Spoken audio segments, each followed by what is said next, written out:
ACR local community information. Attending roadside incidents is risky business, but new laws now make it safer. Flashing lights on a stationary incident response vehicle mean approaching vehicles must slow down, move over, and pass at no more than 40 kilometres per hour. Let's look after those who look after us. For Bankstown and Auburn, 100.9 2BACR. Fatalo fatu lau fasausonga Samoa LENEI tūlau le pō. Tari tonua mai a whai ngā notu sa whianga ia. Ua Atua iso se ekalesia wala tuai lau tapo inga LENEI yaso. O lea fo iwa tātou toi whetapa i lungo pe au mangalunga lo le ea e pe ona masani ai. Whai fo isi leva leva ona tuua le tātou maafutanga nei. Ona i tuatuangia sa malanga tuai le tātou POLOKALAME mo Samoa. Lea la ua amataina le tātou POLOKALAME le Maota Samoa VIVIIGA le Atua. Lau le tio whaafongafonga le se lau tesi ma le iwa whaamo. 2PACR a me se o lau MAIMOA mai lungo le YouTube channel. Le Jennifer Foundations of Samoan Worship Songs. E whaafeiloa i atuai i au whaarupenga le fionga i le sea. Whaalo Vaumua, ia me se fo i le Presteno le auso Ferfani a Maria Vaumua. Me se le mawalungo tau simtanga luengo le ekalesia me tisi. Na yo la tau whaletua malo, lava le soifua manuia. Malo fo i le folau ilangi maa. Whaatalo fo i sunga i to ina whaatono le ekalesia e whakasa. Me se sunga i whaafenga inga na yo la tau whaletua. Malo lava ngā lue. Malo fo i le onsa i ngā lue ngā le atua. Whaatalo whalupe whaalelo le tala lei le afionga ia pātere kōvio lui. Le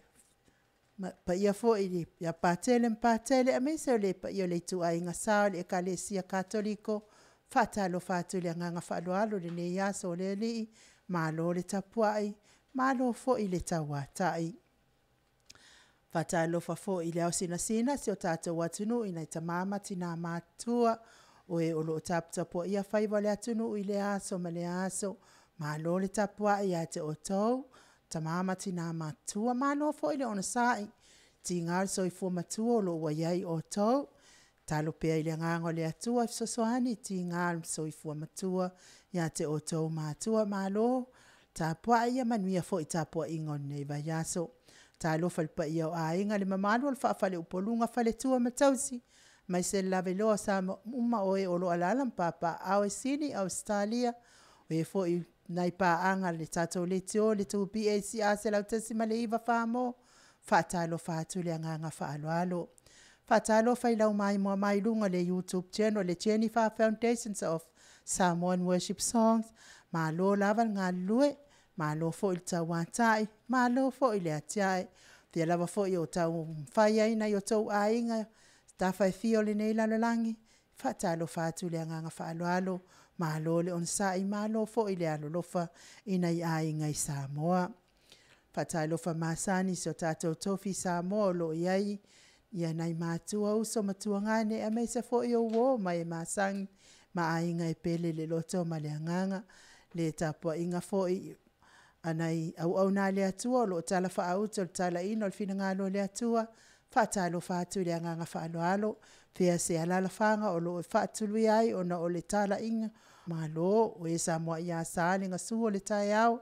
tau malo lo mo tau manu malo, mai whainga tau nga luenga tala ai, malo lava le tawatai, malo fo i le tapuai, malo le onasai. Whaatalo fo i si le ama malo so tātou malo, mai se o lana masiofo, pale mia ma le whaletua, whaatalo whaatu le anganga whaaloalo, mai se fo i o min star kapeneta mai so fai pule uma malo lava ngā lue malo lo tautu ATUNU'U whaatalo fo ile pa i o ainga malatou tama fo i malatou ainga le uso ngā pule mtu mua i tu au malatou ainga le taima le va au fonti sua ma le vai whanua fo ma i tūlangi sa ole masale au mua ma le lau niuna sae lua le afio whaatiu le to fale ula le la au nā motasi ma upu ia te oile mo tsa whaatalo whaatu le anganga whaaloalo.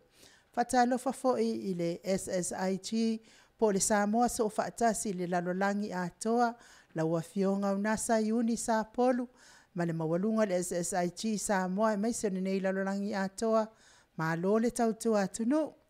Tonu lava le malamalama o Samoa le tatou ngaluenga o lo tau longo puia li ina le onga malele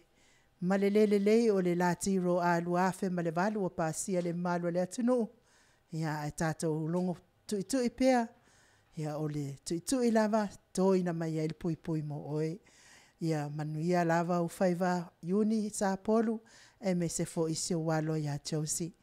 Fatalo fai le anganga o la pi, ma lole on sai o la pi, tai lava i lau media. Ua tele mea sa natia ua faalia i lau media. Ia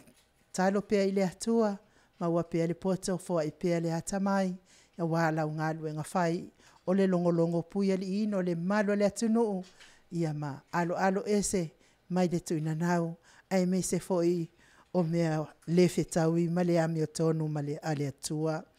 Fatalo fatu fo il nei tu la I dato uma o lo maua mai ma aveva le litio fa longo mai se o la MAIMOA mai lunga le YouTube channel ma lo lava le onsa ia te o tau lisa I la leo ana sai sola tu I vai fale fionga I le alo sina ia futialo malfaletua ia ana rosa fa amosu Faleono le sunga I le usoali ia tu ila epa fai ai malfaletua ia maungamu tangalua malfaletua ia lei fionga ia afualo peni malfaletua ia Yuni afa masanga tafinga malfaletua ia ola itai me se ilato malava o FIAFIA avel litio le selautas male iva fa mo tu PACA me se ola MAIMOA mai lunga penga tafailangi fa talo fa tu le nganga fa alo o lea ua amatalia le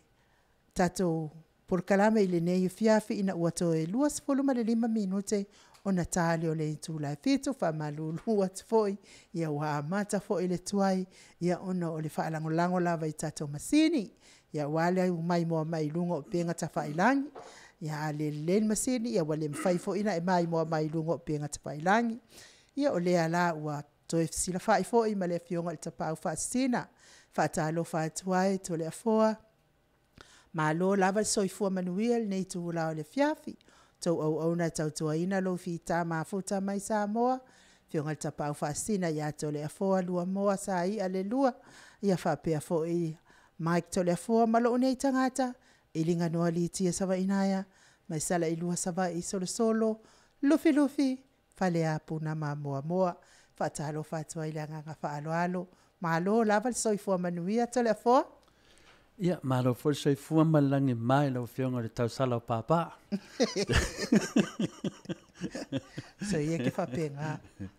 Te whatalo whatu mananganga whaaloalo lava o whafonga foi do malo le tātua ATUNU'U. Malo soifua malangi manuia.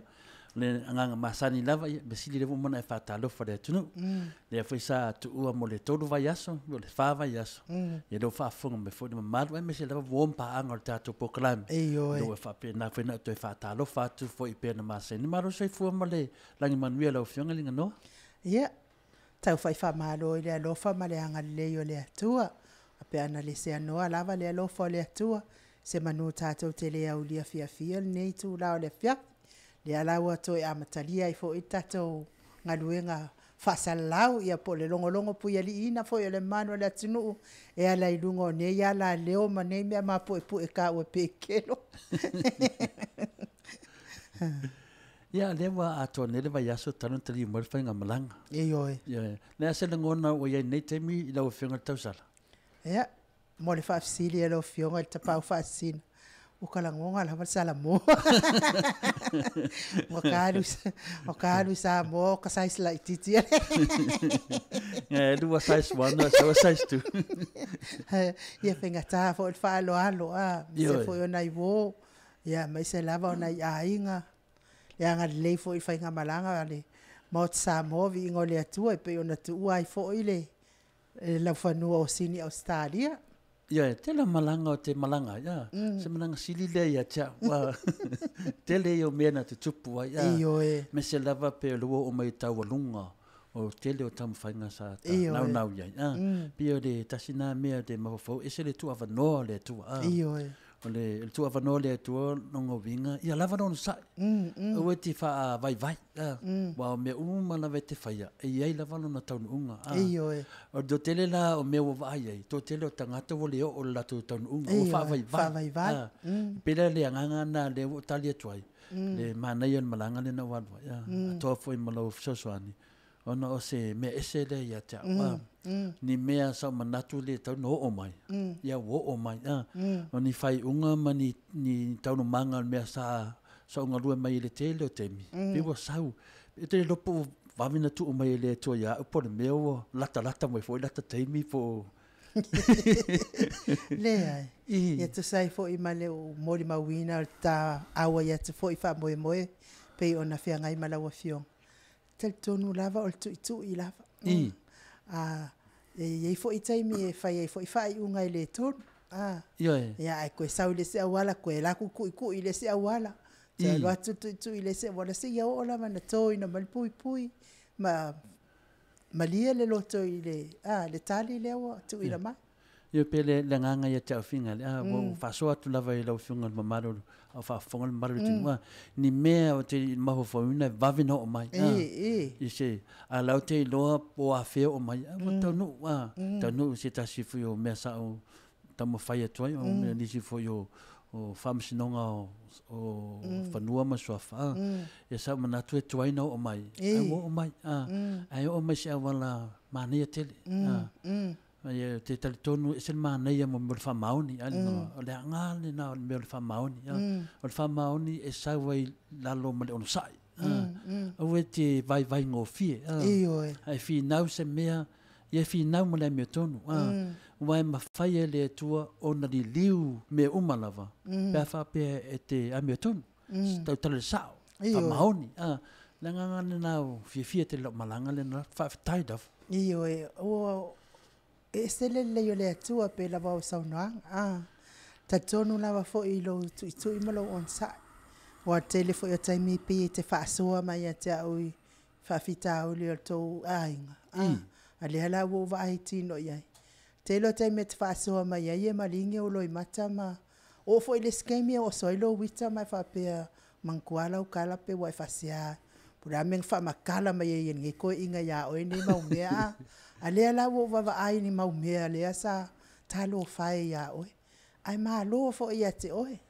awa ele au ma fo ini stanga ta pe oi I fa pe o ko I lo mai la ko inga la wale vanga malanga tu ya ele fai ya ele ai ma lo ya oi lo on sai ia pele ngangana na fai le fai e patele to vian ma to lot no falongo le au tu le asua e a nga ia I oi lo vai e te mau ai le tama fai nunga vinga ai le admit your weakness pe ke staka nga wa mau vai nga e ka kaunga e admit oi o ke vai e ki nga whano ke vai ai musu lava me langa I lo ke vai oi le tuai o te vai ia onga fo I mele tua ia o ia e marusi ai whanonga o kala ke vai e peloa nei ko kele o le nganga ne la vo me nesa o te lopena ero lotu nesa angela sa fet filipingo pa te filipingo ma koloko o le nganga o le faifia mo e wali liu ese maledi ai fe mai e ke fiu wali liu ese maledi e le liu le ia te mangeia malo ia I whaasoa o le faifia mo le au na le tua le rata te o atu POLOKALAME o le ekadesia se I whahadi e foi se manatu tele yo mele le tono le tusi le ekadesia I finga le asia se titi kongo le whaaringa o kele iro ai na o nofo lane o vai atu I te leo la unga luenga le whai tamtau I tamtau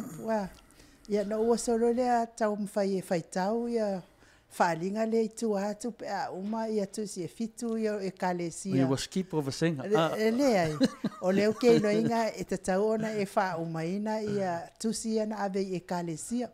o solo le ia le an nei wha ngā ia lo le lotu ne yaso e mafutatu lo lotu le li ia le tu spa ia whai tau lo le whaalinga e tolu ma le wha tua tu tusi le I faali tusi le na ave Yesu I angelu e kalesia taitasi o tau le tau fai o le mpula le o ke akai ma titilo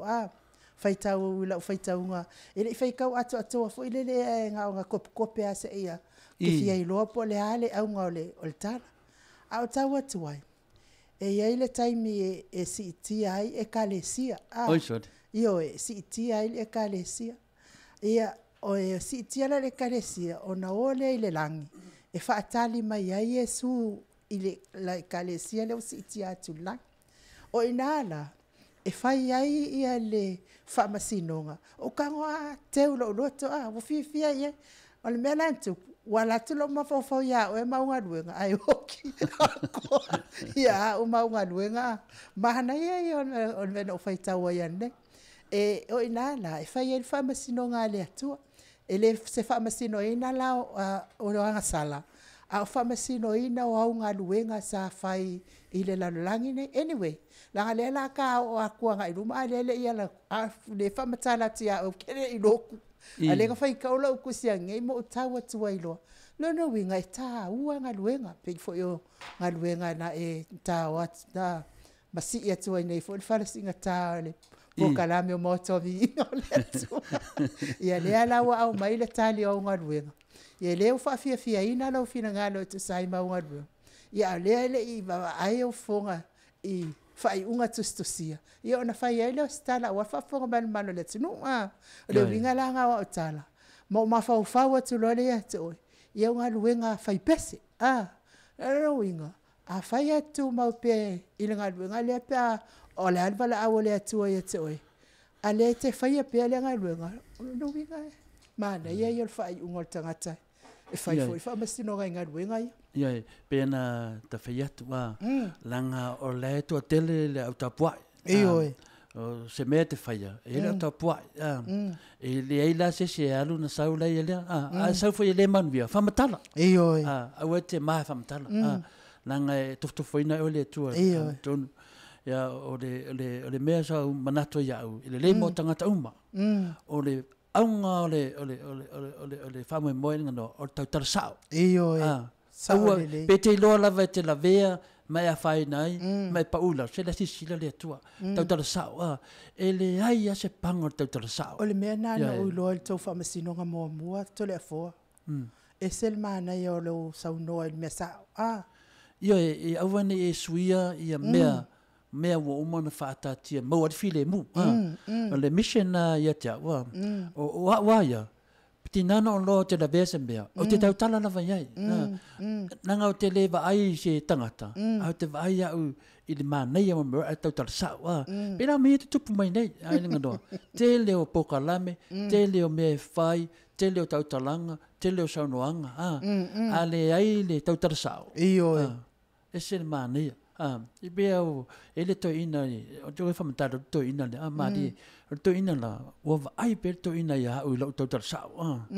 tala le I o le mea o ke kaukala ia fa mai wala au ko lo ko inga le mo lo kama mai no malo sao do mai no fa mai no mai o dos fu ka sanga ka fa kala ko inga le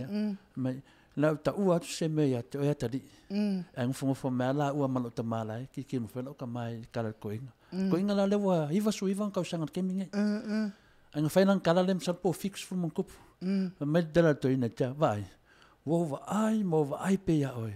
yo me fai ki kama fai ai se lo paseng ya vai ai ka mo fai menga fai mal fa maungi ku o mesin kama I fa pero la kiki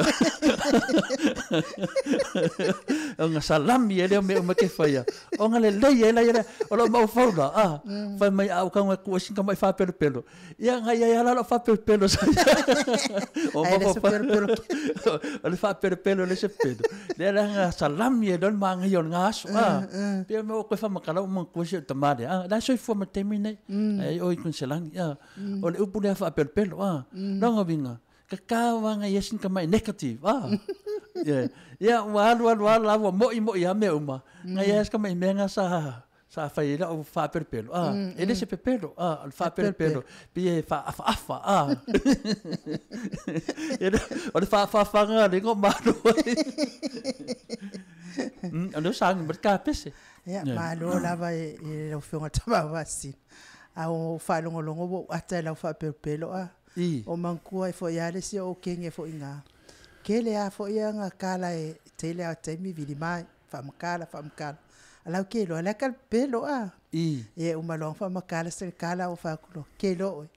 ele mana ia na pelo te fa se pena e ma fu mai lai tanga te finga le volo wa kaunga no ngalo me ai cara pelo la ya ngalo le ngai ya na Samoa e umo kaunga no ngalo me ya fai titi fa pelo wa me na ma wa mol tanga ta pelo e ese la fa pelo ese pelo o mol tanga ta pelo pe yo lo fa longo ye to fa masino ngo mama ya e mahali e hali mea ka o sa família eles kamaru al makong inga wa koe ko mai le finga le suplisteno le mangoia cha wa telefone ele umano lo leto minuto men afa lo leto toyo lo talanga o te li mo lo fa ye tu prestenia fa tai fo ile tu spa ia yo do te le ma to sa mai tau tala le mi ton yo pe was weird tu spa ia ngai an belo tu spa ia o le mela te fa no ya le tu o lo polo lima lunga tu spa ia e tau to a sau so le mantu a misia ko kau ko ku spaia ai e sa le la o fangongo o le me wa o le pe o ma o le me le wa ye tele fo pe o kile akulo mala mai i me ko ai nga sato me ala o to ai nga sato le fo nei do me al mato ai nga sa ai nu le ka ala fa longo la ye tele fo ai o le mea tonu la le ta o le pepelo le ata ma le mata e moe le mea tonu le ano te whaalongo o lo grandfather i lunga whaavai pure whaavai ai sau o lo fada o lo tama e le pure sulimoni ai o mai la lo ya o fa mai le o suli ale me tua e ngo fa tasi o e te lo so fa tasi malo tama e suli moni na ia lo tama ai o mai la ya o fa mai le o suli e na po fe ke o so ia le tu danga na ina wa pepesi me mane ma witu ma fadeanga tu dia mo fam sinonga fadeanga wa ala te no fo ma fa ele le mena ma fa mai mo me ainga fa pena lava ia no fili le fam sinonga de se o ka singa ele sulina to le fosa ia le fa mai le ai me asuri la lon tamale ana I asuri ali sono so de I ale suli la mai okay kai ele sa makarango ia o kinga pero la ia e fai nunga deika ia ai lo ai le fai ngal kuspa ia pia vinga nga e mana tua ia taita ia semana ia mo meu o le talo noa ainga ele tangata ese I le ni vivesi ma wai o mato mai to tatadie ia ngalo ai o le na tau tu spaia pe le aunga la manatu le leia la tatarsa e ia te milinga noa te ula vale ai ma e fai o tala fia e mansa te pipi ia ro lima tu spaia tau to wa fa mai fam snonga tau to mai o le me tonu ma me tonu ma te sau no me tau tala nei taimi ma nei yaso sau no mai tautou io mansa ke fai upunga loa failo tautonga no moreri a faina la sila mai Yesu le titira mai lo lima le fa mata te pero pa fa le titira mai Yesu fa mata le no chicha ai va titilo mai Yesu ele na ngara titilo mai Yesu ya ala me lo inge na ngala ka ko spaia ya Yesu ya ala ngo fa mai Yesu ya ele nei foi lá o sono mai le wala va tu stala esa wai lo la le kalonga ngore silo matu ele famas no ngane to ai nga mai fa ye ngam Oh Lord, we found me, you are nothing. Kaos kapes. Ilese bela song kaukala po makum. Mike? Ia malo lava on sa Samoan musika lea, liu mai. Tatou pokalame masani, o le tatou titisea.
Toi fa minute ona talo le itu lai fitu fatalo fatoi fo ile sunga fa fenga experten malo lava le soifua manuia ne tu la le fiafi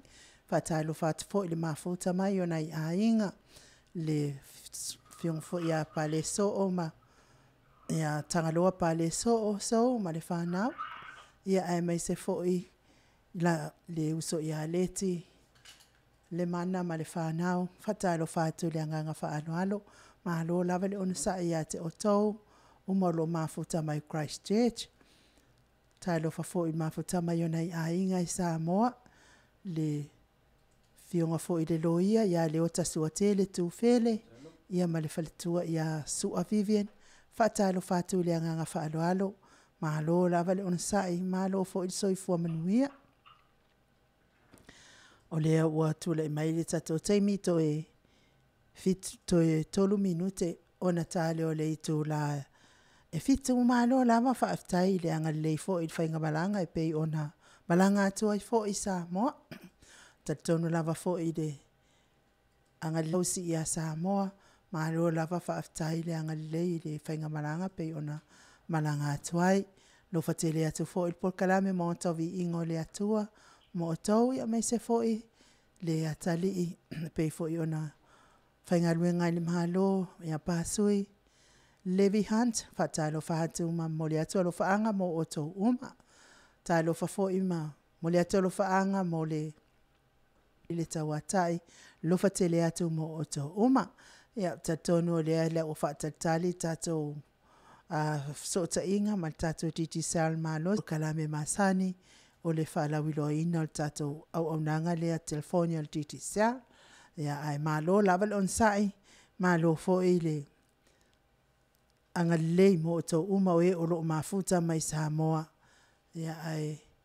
pesele mo o to.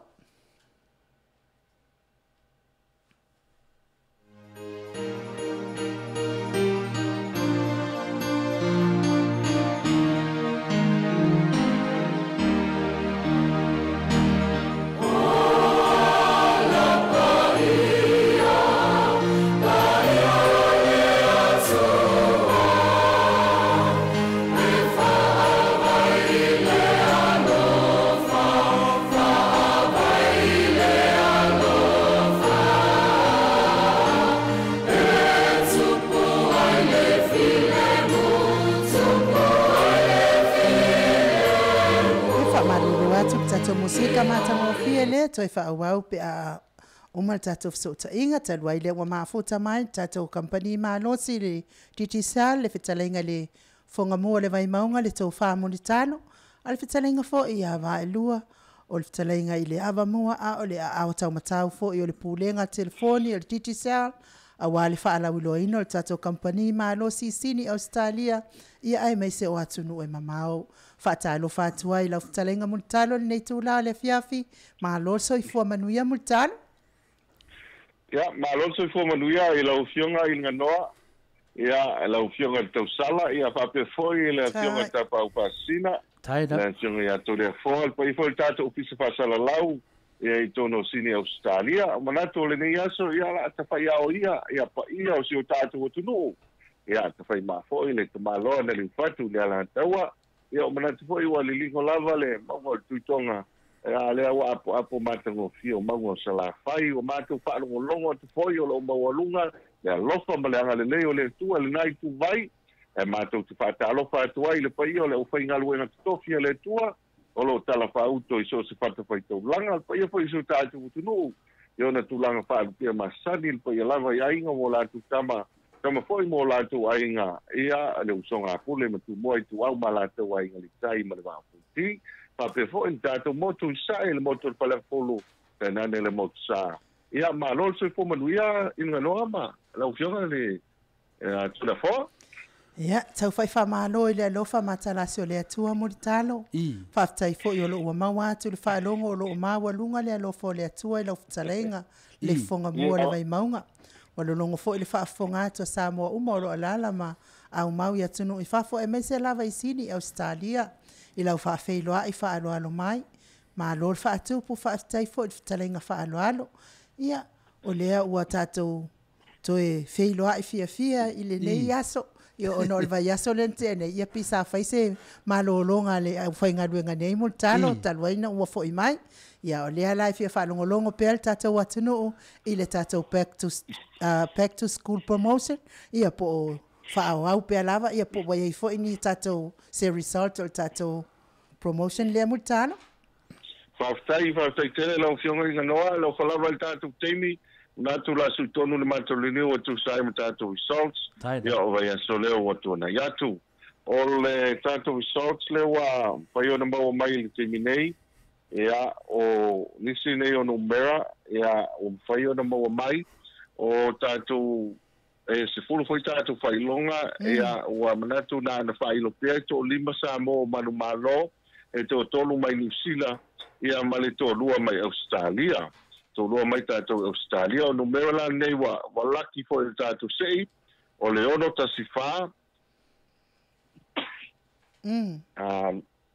ono tasi wha, lua tasi, wha iwa wha lima. Ono tasi wha, lua tasi, wha iwa wha lima. O le numera Samoa le na so tai mai ai, o le fitu wha, ono lima fitu. Fitu wha, ono lima fitu. O lisi tātou numera Australia le wa laki tātou sei, o le ono tasi wha, tolu tasi ono, fitu lua valu, ono. Ono tasi wha, tolu tasi ono, fitu lua valu, ono. o le numera sa mo le sa top up mai na o le fitu lua lima fitu ono lua fitu lua lima fitu ono lua o tātou I sauta na ia lefo wa mawhai o na taunu mai ia I le tātou ofisa ia I le temi nei ia mo le sila fia I su tātou tunu'u ia me se fo le whanga solonga ia o whauma ngā luenga lo whaua pēr tātou top up lea back to school promotion whain top up lua sfuta la pe sili atu ia ona ngā wā lea mo tātou sei. Ma le tua le ngata de man malo tātou ina lu se lau tāla Australia. A le fo wa ave I nei tātou voucher se lau tāla ia o mana so ta ia I tātou. Kisa mana ngai whaaloalo inga noa? Malo whaftai tele muntalo, ia whaftai fo I le anga le fo I ia o le tātou titisa. Ia mai lātou fo I o lo to anga top up o tātou telefoni. Ia leo tātou whaalongolongo atu le result. Ia e maua le lua se lau tāla. To e maua fo I lo ainga o esa ia le credit e se lau tāla pe a to anga pe top up muntalo. Ia tu atu pe le avanoa. Ia wā lava nisi o tātou whaala wiloa. Ia mo le sila fia fo I le mamalo le ATUNU'U I Australia nei. Whaftai. Ia o lewa whanga solo pe I le temi nei ia nisi o tātou whaala wiloa fo I le pa I o si o tātou ATUNU'U. Ia na mātou to e longolongo puia li pa I o si o tātou ATUNU'U. Ia o tusai foi I lātou foi la fo malanga mai. Ia I Samoa nei mantua foi tātou tutau o na lava I ai tātou whaleoloa. Ia tātou whaleoloa na I ai ia whai o na mau ai sau SIM card. O le vai aso le ntona e tu nei le teimi o le. Ia wae o leo tātou o sulpitu. Ia sa ia il fala uiloa o le vaanga hoi leo le Valentine. Ia po la tau hoi e whai e ni mea lofa. Ia maua e FIAFIA. Ia mau hoi, ia maua le mea ai vaane le whaapongana si o tātou turu. Ia maua si na whalai e leni. Ia maua hoi ma le whaaliku whai. Ia o Valentine aso oma. Ia e peo isi. Ia peo awa ano ele ato le la au. Le ai stape nanga o sa yela fala uinoa pe fala uinoa tātou titi sana fai le aso na o le sa fa pa o ai ia tātou hoi e tātou telefoni le sa tau mai liste ni to da forma nga no le sa iva o le lana mātou fai se promotion ta ua mo tātou tangata e tasi telefoni e whaatau le iva ai maua pua ai lisi telefoni iva Oisor lolo winga whaatau le tasi ai maua fua tu le tasi ia ai tango lai vai ia pe awa ta I fasu ta lai le fasu lima se me va pena ia por fasu walu fasu iva ia se tu langa wa ia sa pa ia il tātou telefoni na lela sa to tele ila to fata wina e o le ono le AFIAFI le aso na ua fiu tātou company tau tāpuni le whaitoa ono to tele o tangata ia ua mana mien lato telefoni le lau ta ua mai o le telefoni ua sili atu ni tā ua e no le tau mafa ia ai mai se foi ia isi o le tau mafitanga le whaiu alono winga na le paua le meo le fia ia wa ai ia si o tō lua ia o lo sa vali atu ma le telefoni le pitisao ia a foi o le ufatau ia o tau whai tusa o mo ulua au le whale tonu ia le watu lesi ave telefoni lesi o tau whai tusa o mo forika maranga whaaloalo ia noa ma tole voa Malo pe yo le mea na mo talo e tau foi na mata I tu ia ile tato o onanga e kaunga fa ese fo ia tino telefoni fa piniti ma fa lanu mea mata Lewa o mai teimi mutaro la amatana na ale leila na fama nama le tu langa ia e una latu wa vese mo de avere telefoni o ave sesi Baftai ia pe nei vai na sa teren fa ngai na ba ya so to nai lo nga yo pelta to play call le temil nei ya ba se fo ia le tato Sky TV ia o le fo le tato vehicle tracking le temil nei ma le tele ma le no ai pe na ta wat ia ma failo atu ele nei ia le temi au tolo fo malanga mai ia maua le vanoa ele loa le lo tato special ia ua le foi ua la ua tu ia fe puari mati ia ua la late foi le la somaliu ia na fofo mai lo le sautina ia pe o vaenga ta ua ia le kalenda a le meta ua le back to school promotion le temi nei o te loa ele o a foi pe na mali e foi ia inicio le article na maua mai le newspaper le tele remittances mo tupe ia la fo meta to na ma tu mamao e to tono o seu tatou tunu o le foi la ele lilo ele silfanga a mesi foi le matau le te leo le sao tatou i Australia mesi o tolo no pia ina le tau tua mai malafo mai tele ia wa pe o le mea lea nei o le tau faiat le ma nei la top up mai na o le temi la really atuai o lua le really atu le fatalo fatu ia ma le fatalo fatu ma se fala de lavi wata watu ia pe o le mele ia le na ma le laina le te leo le soifua ngā lulu o tātou tangata ia le ai mo le tu le ngā whaftai wa le meta ua lea top up mai nā le lua su tā la pe siliat maua le awa noe manu malo se lau tā la tangata nei ia mo lau lu se lau tā la Australia i nā ia so swani pili o le aonga ia ma tamu te aonga ia mise ia le fai mo fio ne yaso ia ese le tonga tau le pili ia pia le tala mari le fai ngo ia ma tau nei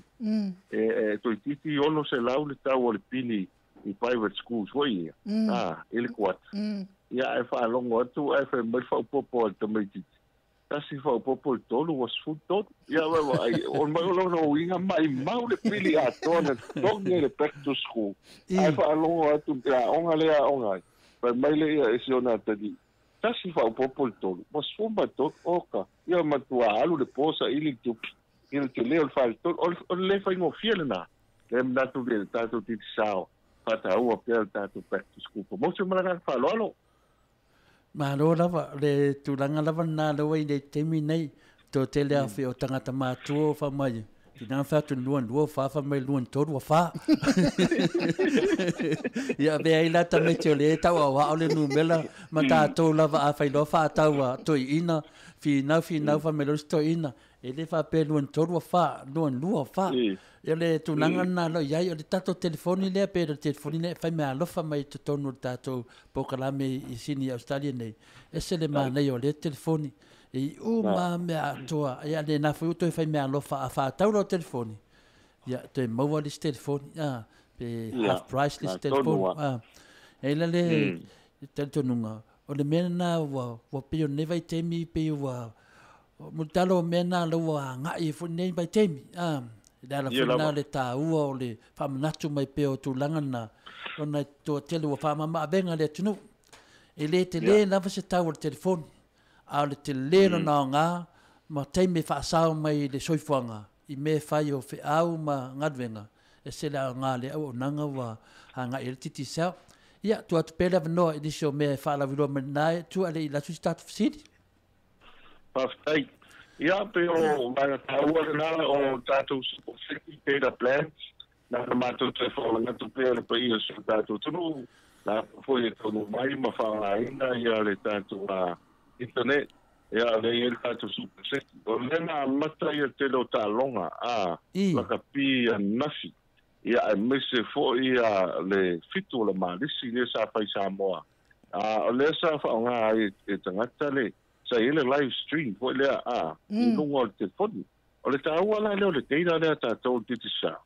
ia e te le taua i loto pale mele sa falta to fitu vai ele na tio faia le na ma nei le amatanga i le sforeini ai oi fo le la stonai fo le afaso ai pa u loti munga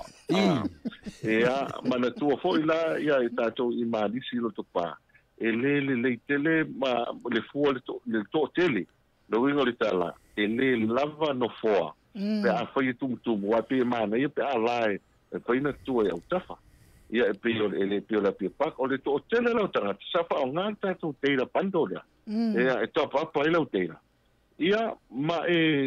mata tu ile live stream dai o ile mela tu ia e mata tu ile fale ia al tanto play gola na le app foi ia le pena mata ile tele la kapi ia lena tele na sau longa pe o tasi le vaanga tāua o tātou internet le temi nei a monisi o lo fofo malanga mai ia le ia le lo sumai pa tau so sinkan o lisi me tāua mo tātou na ele pālangi il vai aso te atu nei isi se to da sumai i tātou pokalame ina aina musu isi tamari pālangi alu titi sao e sili mo le visitor sim mo tātou sinkane ia o te pālangi le luat e free no inga mo fo tasi la le vai e whātāua te tātou pokalame e tau longo pe le mamalu se tātou tunu e maua fua lau sim card maua fua lau sim card pa e sau i Samoa pa e malanga mai foi ai free la le ngwa whai on te tala tātou telefoni network ia ona tū le lau sim card ia ma e whangaina a whapea te sau angalo ia te sili apo i ein telefoni wa ia te mea watu i telefoni wa iwa e te mea watu wa fitu iwa ia ai voi si te mea whaatau tasi ai maua fua tasi ia o tau whailawa si o tātou kia tātou company e voi lele whaasoa ia ai mese e foi lango ia e si o tātou tuno malanga whaaloalo Yo o le me lava tu langa namana lo ia ile tātou company o le titi sao ia mese a te mine yo lo vela ile porokiki a whapea foi a le a mata mo foi fato singa le palota le te toi o ti ai I mea le mesa le I le motu sla fai sa wai update mai ia mato nei ia sa fa nga mai no telefoni ta si tu ta u tele mu talo ta te la ngona ia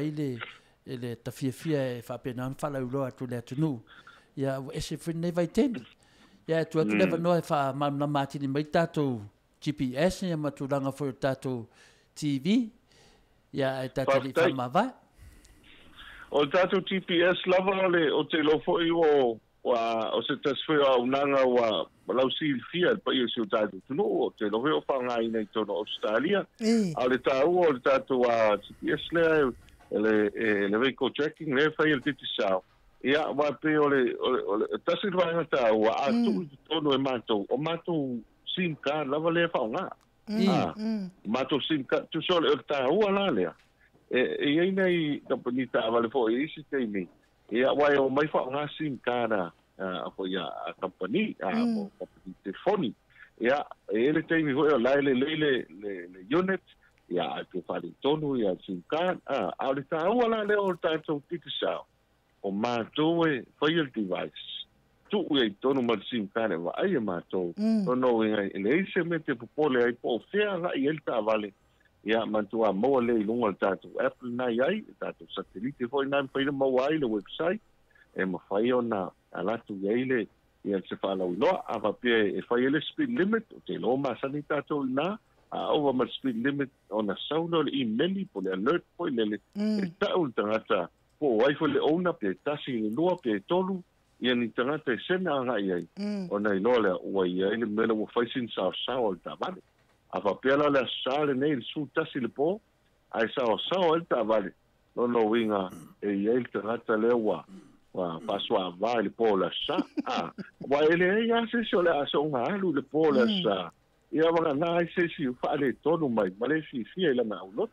ale meta ua ai e ale me wo el pale to era speed limit na to la forma ngano o le ta ua le na ta TPS e ta o me ata to wa sawa le ta vale e se TAIMI ia wa le pale la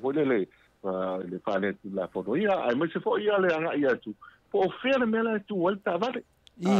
ava pe mai o le vili me ta tu ia na usu ta ia sa le fia o te lo le fai fie mo tava ai fo I Australia ele pio nei na watu ale pasi sa le pasi to titi atu le pasi luma le o kalfenga luenga o tato na o tava ai le fai fie e sa le tavare tu ka paka le titi o so le train sa le sipi ai o mai na ai vili mai sa mo a fai atu tangata le yela tavare o le matu te o le fatsa ai siaki atu lunga la Apple nai ya fo ite alu le vai aso ngalo ai si mai o lai tu le matafanga e pa nexo la tava pero ta u le menna e malonga e fa tu mai ai e fa mole o lo ke vai ku ta tu ta vale le tu le matafanga na no alta ngata le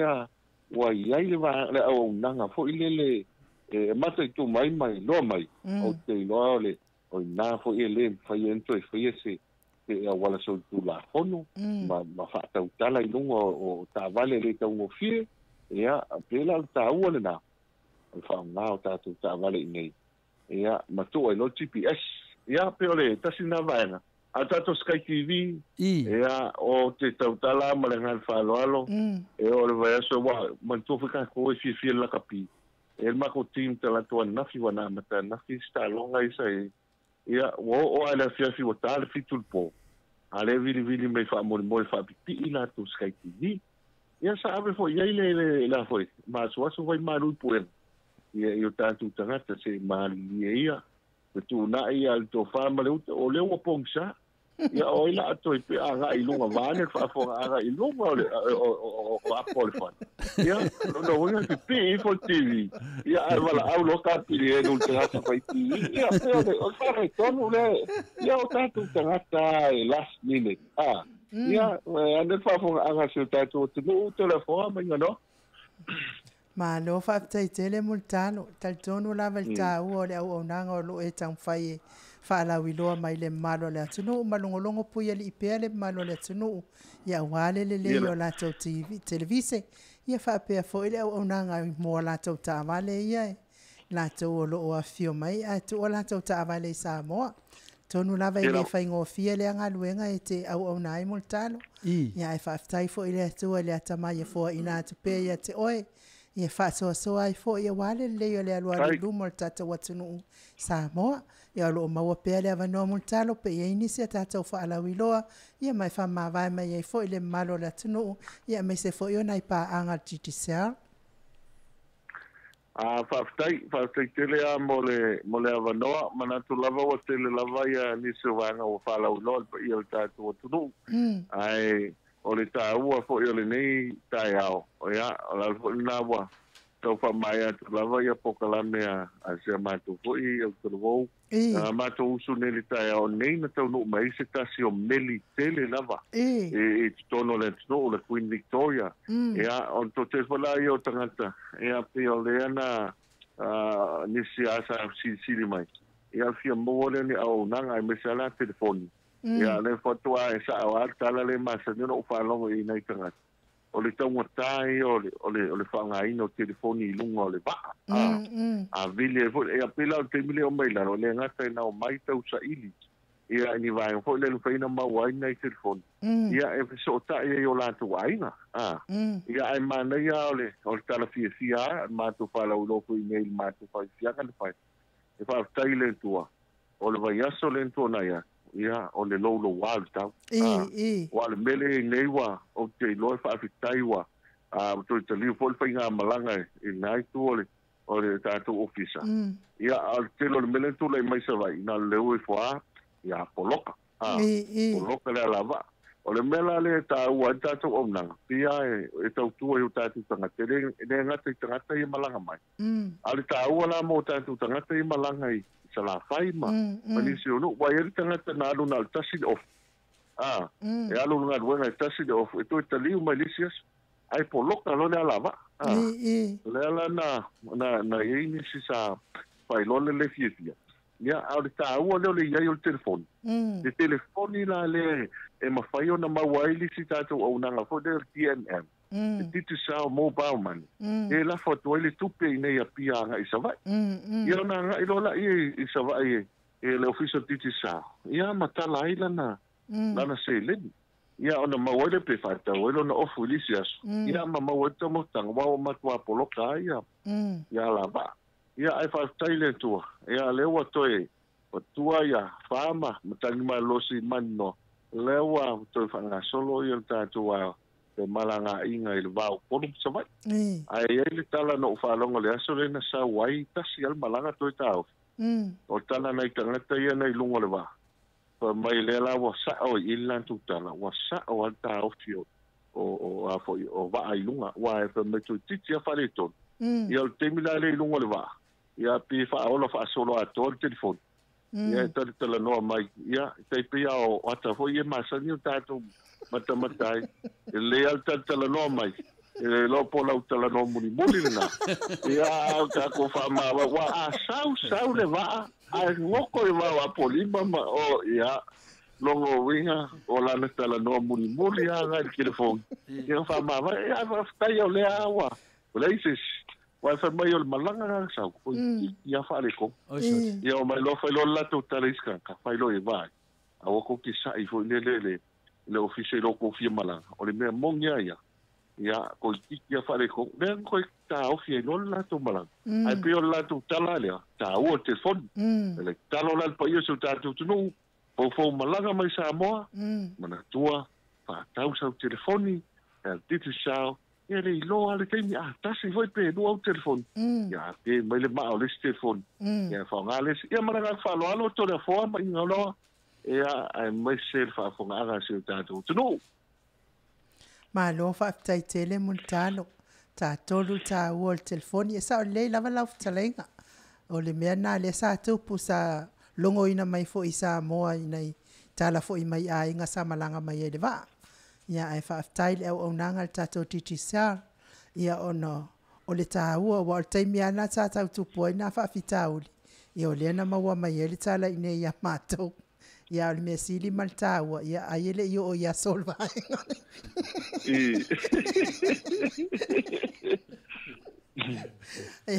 ai sa uno mai ya multalo ya sa uno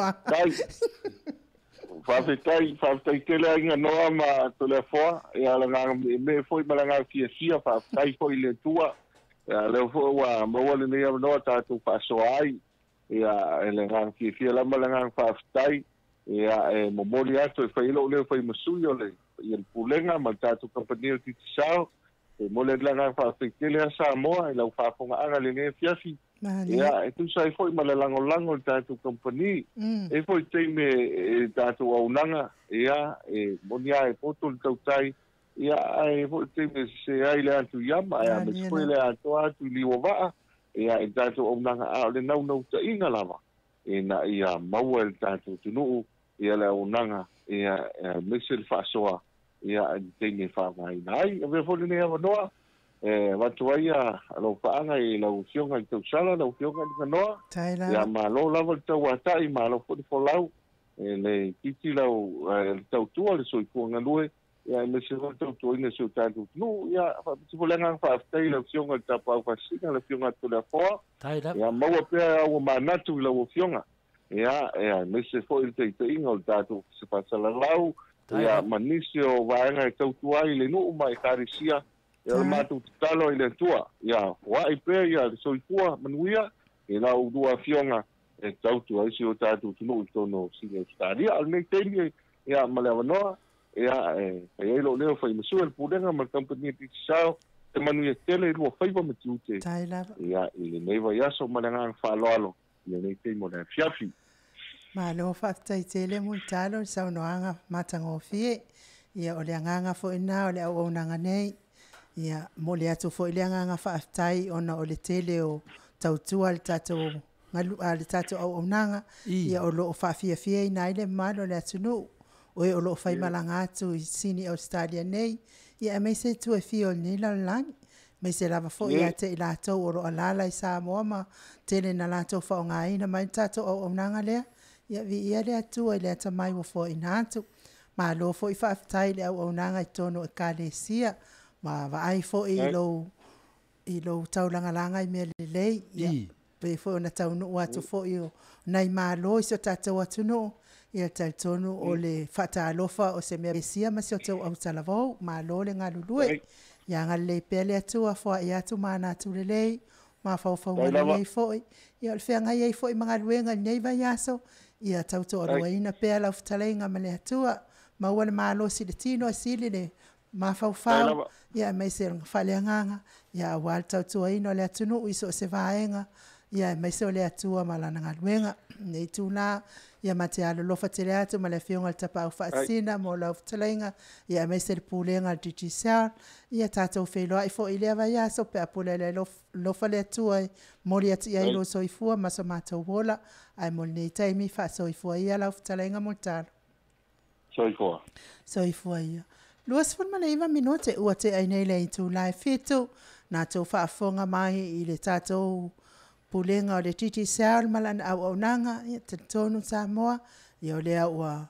tele lava ina ma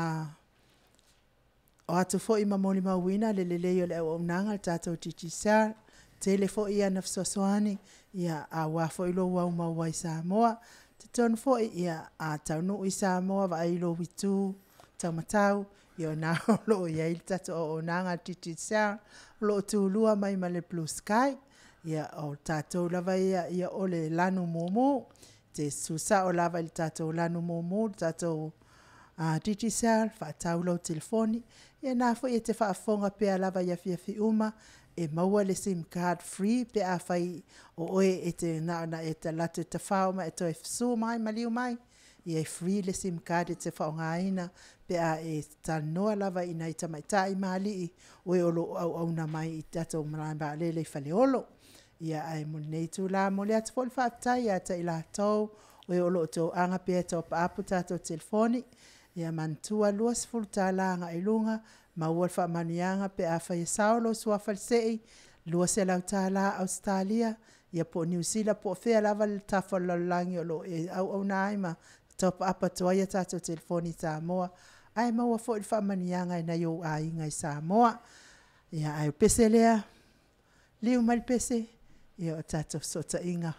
ia o lea ua pisi al tātou motunga awha whaaleanganga ia ai pese lea to vai fo I lau whasausaunga Samoa nei tū lai po ina ua awhatun nei le tū lai fitu.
Toi 2 minuti ona tale o le itu lai valu. Taluai o lea ua mafuta mai. Ma ua ofo i tatou polokalame o oe ma le tūla fono.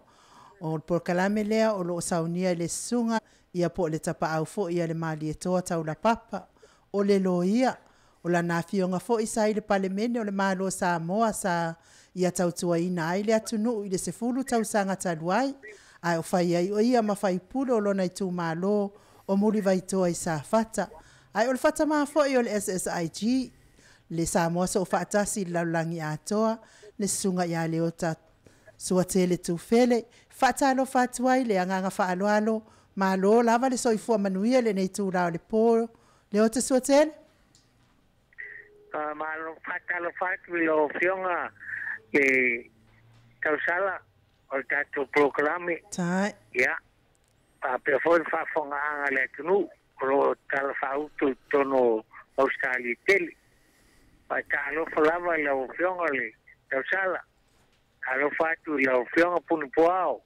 Tai. Ia. O ea o suli foi o le tofinga foi e mali to talu papa siu whaitoa. Ia, e fo i lo sonoanga. Foi i le fionga i tapau fascine le fionga i ato le foa. Tai dava. Lua mosa ia li lua. Ia, ma do foi soi fua Ia malangi manuia. pole fitainga talo niu. Lau to wha la ulu. O i lava to o le ala taua. Kai dava. Ia, whaatano whaatu fo i lau fionga. I le liloia le tso tele. Te lua nanga le tele sta TAIMI. Ai lua nai isu le leia e la manato la ta tano ai o whaafonga fore maru le ATUNU'U. Ia whaatai. Ia. Ia le tamtapu mua o lewa i ele o Samoa le mato sui o King Whaipopo. Le nawa taunu atu ia King Whaipopo. O le nganga maulunga ia whaftai le tua na suatu King Whaipopo no tulanga foi a minga foi le tua wa foi na ia no tua shontina ia peta ena ia o mawaida vano le te taen malo e mese foi ia lo ia silion malo. Ia la to te restina ia King Whaipopo ia tusa foi matulanga wa levan valvalo ia. Tulanga la le FIAFI le toi mato nei Australia e tulanga no iai. A fai e moria King Whaipopo. E hisi a la sanga e mawhai o na muwai le sunga ia King pe a moria lawa umaloina. Ia. Whakama whakili tore foa. I. O tulanga sao lava ia o le fasili o ngā tonu ngā le muol mtau. Te moa se whea toa King Whaipopo i nei Samoa pele ai. Te moa sana whamasinonga moni se whamasinonga whachino lei. O le fasili ngai tauna fasili moa. Can he has a fair trial here in Samoa? O le fasili moa na fol whafonga anga le ATUNU'U. Pe mwhai ona ia moa se whamastonga tonu Samoa. O le talia ia ai longa e mwhai ona moa sana whamastonga i lei tonu Samoa. O ta tonu ai la e tawana whai o Australia i le mea na whai eile sotu la fono lo mori ai. Awa paunga o tūlanga maua e ia e King Whaipopo se whamasinonga tonu. Wālanga wa o Samoa la titi. E whaingofia ana au tasi uma i le ATUNU'U ia e te tawa ia whapena fo e ri whamasino la ano fo ia po tamatai. La ano fo se tulo alo la to finga. Ia o tele le aru lungo le o nei famtala o nei mtau ia o tele foi tangata tono Samoa no fam faila to fairunga ai le su in le mtau o silna pe mfai ona moanga famstonga mi tono Samoa ta tono ia ele mfai e fita Samoa pe a fai tono Australia sang famasnonga fatasi ai mare mas famasnonga no foi ese chui po se vanga foi la tu tilo loina leia ia matau po le afia e venga il matau po le oro ua pa far pupuinai pe restai ia king fai popo awan fisili tono ai tono lemtau o le tono al me wala ina rest na wala ina fai king fai popo le name matau po le so na fai ona sa no ngai pasanga ile piong le lipan mia ya ekasial tai ono ori maliu olona ka seni o lunga lau olona anko le sa minister ol malo ole sa pipi Samoa o famtanga saonga e kau fa puoi ka fam kalanga marikeli kamil milo ka ku fa upunga ole kalwaila o ngoranga ole wa fia il malio lunga lau ya o kaula o ngalang mafuo ngaika ya king fai popo mo fai la fonga o ngo ole mafuo anga mai kush ya pasal lau e ola pi e ka wai ya se kusia e le pionga i palmia ngalenga maka o lau fai sawanga a king fai popo sengana le kawaloa po senganga faleang kangaka po senganga ku aiga ele fai susuanga le o le kuranga konga makau ya o le mela o le kalsawa ia o le mai kusi lenga kusi lenga fa penga kusi tulepa a mai ave su lenga ka poco mo kusi tenga kusi moni e kula e per kusi pele ai o mea kaunga ave lei mo o whainga o le su e sa alinga o sa mi kongu ai le mo la kongu Samoa i koenga sa alinga o la mi tonu o mea le nga kawai o kiai ko a mo pa fa pele fai Australia de famation sa ili le epe mo ia o kusilenga kusi kule pa wala nga ika ko ka mai ya king fa popo mo fai fam kalang ele fionga le lipan me se kulo ia peo de ngangan na le atu ia vai o lo fionga lava si le fia tu langa ia fa tu la fono ia de fa fonga tu le mamaru tunu ia se tala fa no loto ia pe fa pele se fa msinonga mawai fa pe na ia i Samoa ia te no na ele te le se mea e fai pawan mea le tatalo le Atua ia fo ia tu masuia ia le system em fai ia na mo se fa msinonga mi tonu fa mole a tonu foa e fai na moa e moa e fa msinonga mi tonu nei o vainga ia para lo ia e lo ia tangata on taluai o le tunu ne o sistema e tunu wa ia e mafai ona fapea e ai longa mo se se mo tonu i susuenga e peo na masalmi o e fa upu fapea o se fe twa ai longa mo se fe twa o king fa popo pa fa Samoa le famsnonga ai le kai kai vai falo ia e ongo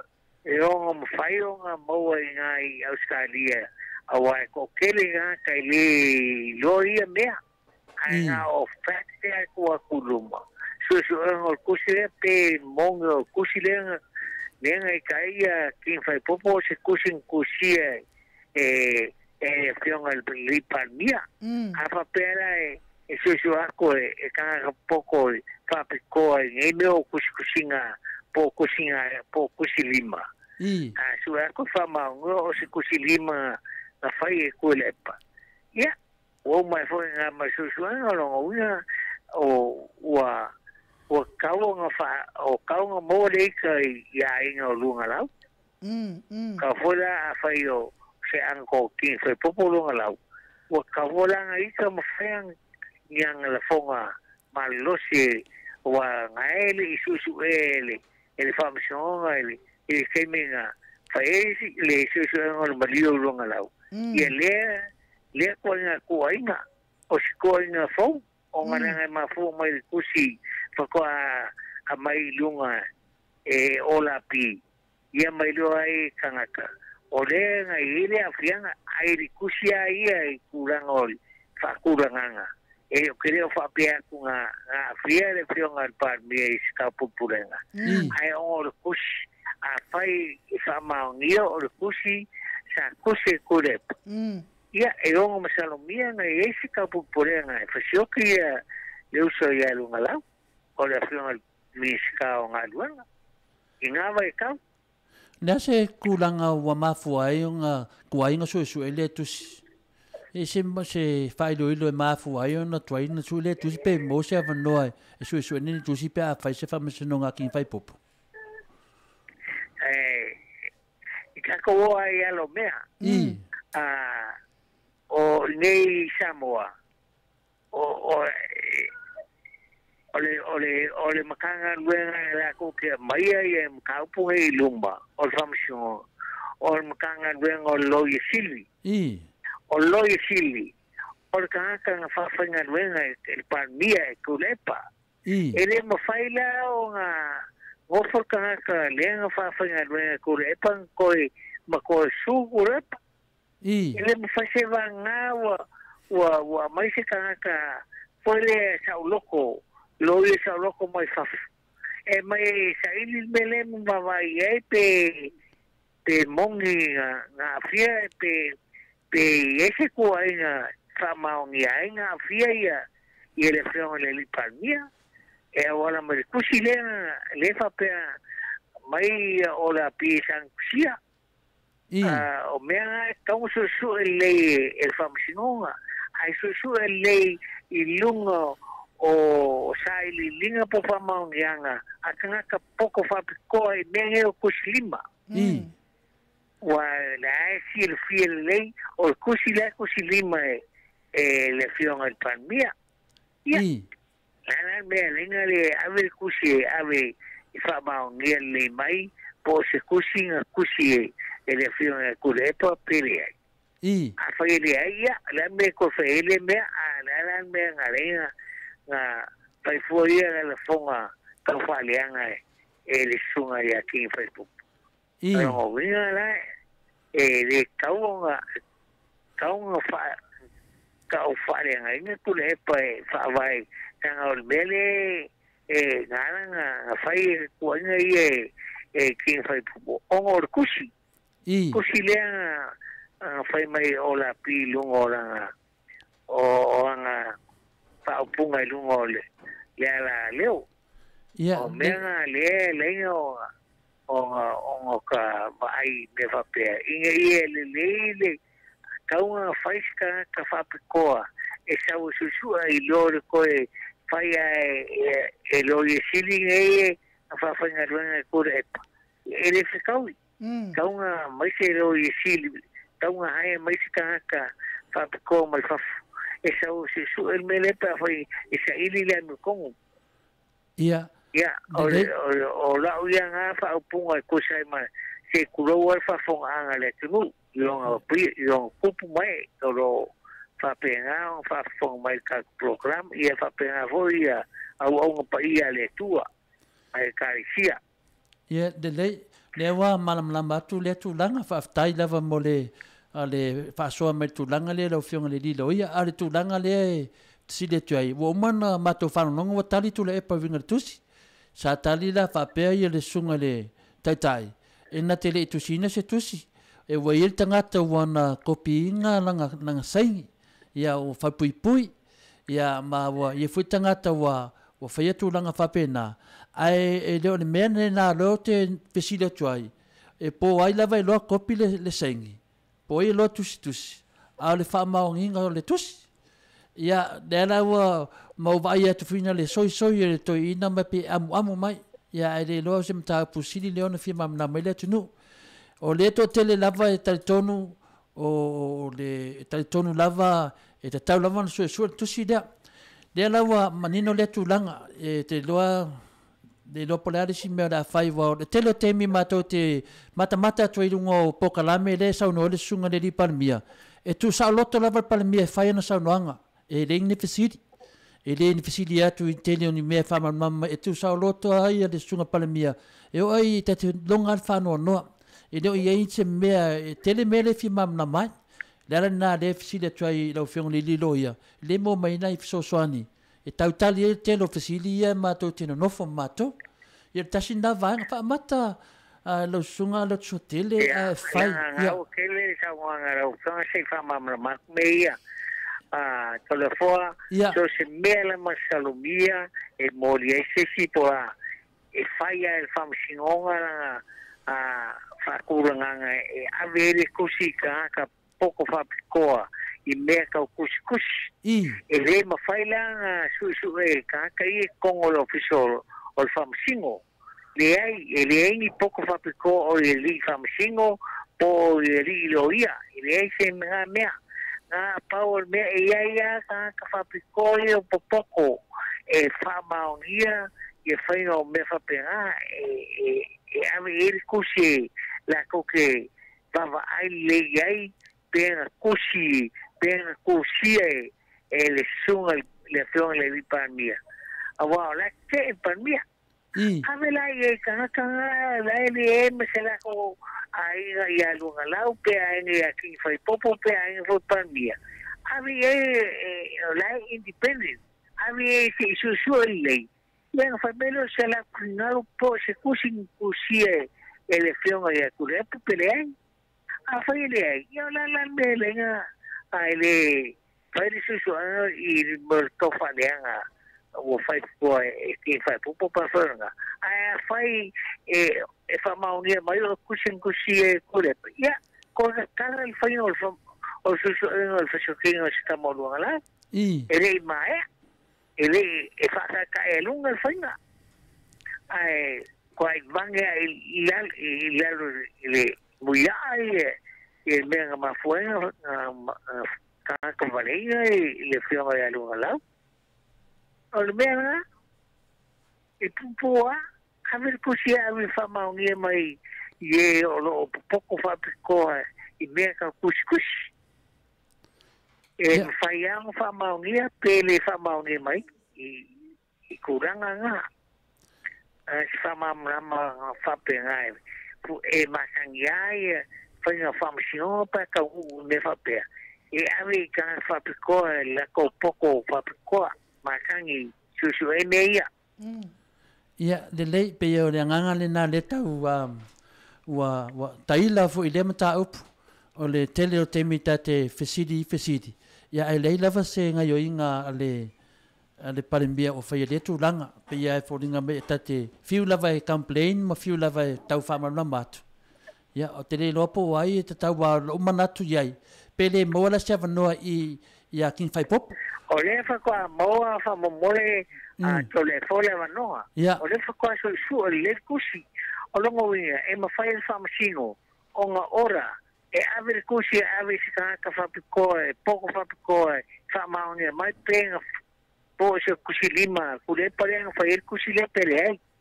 e ella ka fa pico la fie li fa machino le do ka ko ia nala fai ka ko fai un ai ka ko le malama e ka o manga famshon ka kia me o la o ka o pulum mo famshon a fai le lo ia kin fai popo e fin o e ave kusi ka mauni mai ka poco i menge o kusinga i lima kusinga o handwriting ia e fai ngo e mamla mo fia ia e fai no famshon a ke lim fai ka ko kalongo ai fu nga ia me wale enka ko mai nga o la bori le o la fai famshon nga mo fai nga me do morkus nga le ia ele me ko fa kai ai lim fai ka ko mo faka ko kuama mo fape leanga fape ora e ko manga famsho em faina sa iri ele mi ko lai lo famsingo fai ka kia lai I famsingo ka kia I loia wa o sa polu nga bolo ele le sunga king fai popo ia ka kia le I kama kai loia a kongo ora alu e langa I lunga la em ka makar sanga I famsingo famo mole ave kuse vai esse kanga ka pok fat ko ia of ko avere a mere le pok ia of ka ko falongo le mesa ia maro lava me sili le mo tsinga malanga la ka ki fa penga se I polata no manga le famsnonga le sunga ya kin vai pop ia tapua ia tu lava ia mato nei in mato uso ya king ia tu sa foi man mato maftanga nei ia tu atu edu mo le tu ia le pa ole nganga malunga sa PFC le try o fia mo se pe mo se no ia le tali lau fiong le lilo ia e mo de no la tu tu mo le ile famsino ia matulanga foi o mai tai lo ia mataro no ina ia pole ala se tari mai ia to mo foi le sisi tatanong lem taup ia o le si ia Lau fiona to le foa. O mea na o me sili. O leo fai famsnonga. O leo mola mano e sa ili. Tu si le pen kusimongi pen kusia e le fiona le palmia ale ai. Ia. Kako papen ai o fai. Ai kusia ai a fai no fai. Ia. Pa ua sa male muli fau. Ia. Fa tai la me sili le wa tari fasiri. Wa fasiri na pe mosa panoa. Ia le ala te whanongongo atu, ia mau te lea lewa noa, tatou tantalia, ia natu langa. A o lisi la mea leo se e tuale ta upu. I le tūlanga lea, se le o lewa mai manino, I le tūlanga lea, I le whamawanga fo ia le sunga ia lauli. Ia lea te te malosi ia lauli. I le fua manino lawan mata le vai, a le mea fia pole ase tō whae lau fionga tusai male. O lewa mai manino lawa li tu malo. Lauli male toa ia la tau lava e te tau ana momori lauli la tau fina ngalu tono le ia o te le lava le tulanga o matou se le malam nama tele ia po ai le sao ia le foi fina mai pale mia ia le foi fina mai foi le tu malo fa tasi malato sui ia fa kai telefono fa silta vai onga ele os famsnonga ka tau pule olo fai ole mkabo pe no fasilingia ya olo ya ta ya lale al palmene e pe na fiaile alo ya va MAIMOA ya malafronga ya par salute na koloa faila paloka ua o ese malvaen fa fai no con el palmene ya koloa van a faya paloka la kumalo ai o karkong ole kulang sa o mkau pu ia o kulang ai e pule fong skalai ngai alo yele e pule kongole o e pule kula fongo a kakir mota e nai voi sil fiel fong skalai o kula fonga pasia le chapipi ia awai ko mo melio pero ai o ka pule I con el moca ia ai kwa pe ai wa con el kuranga lo ngai mai le fionga ya lauli ia o le sa con o fai pule algo comme fai fa leole de finalo longo kumalo yo me la van a sacar fai furiaso o casi la sa fai pule y man malo le leole o le kakale cosa mai filo ama kumalo con o palmenga o le fa o longo finalo e paki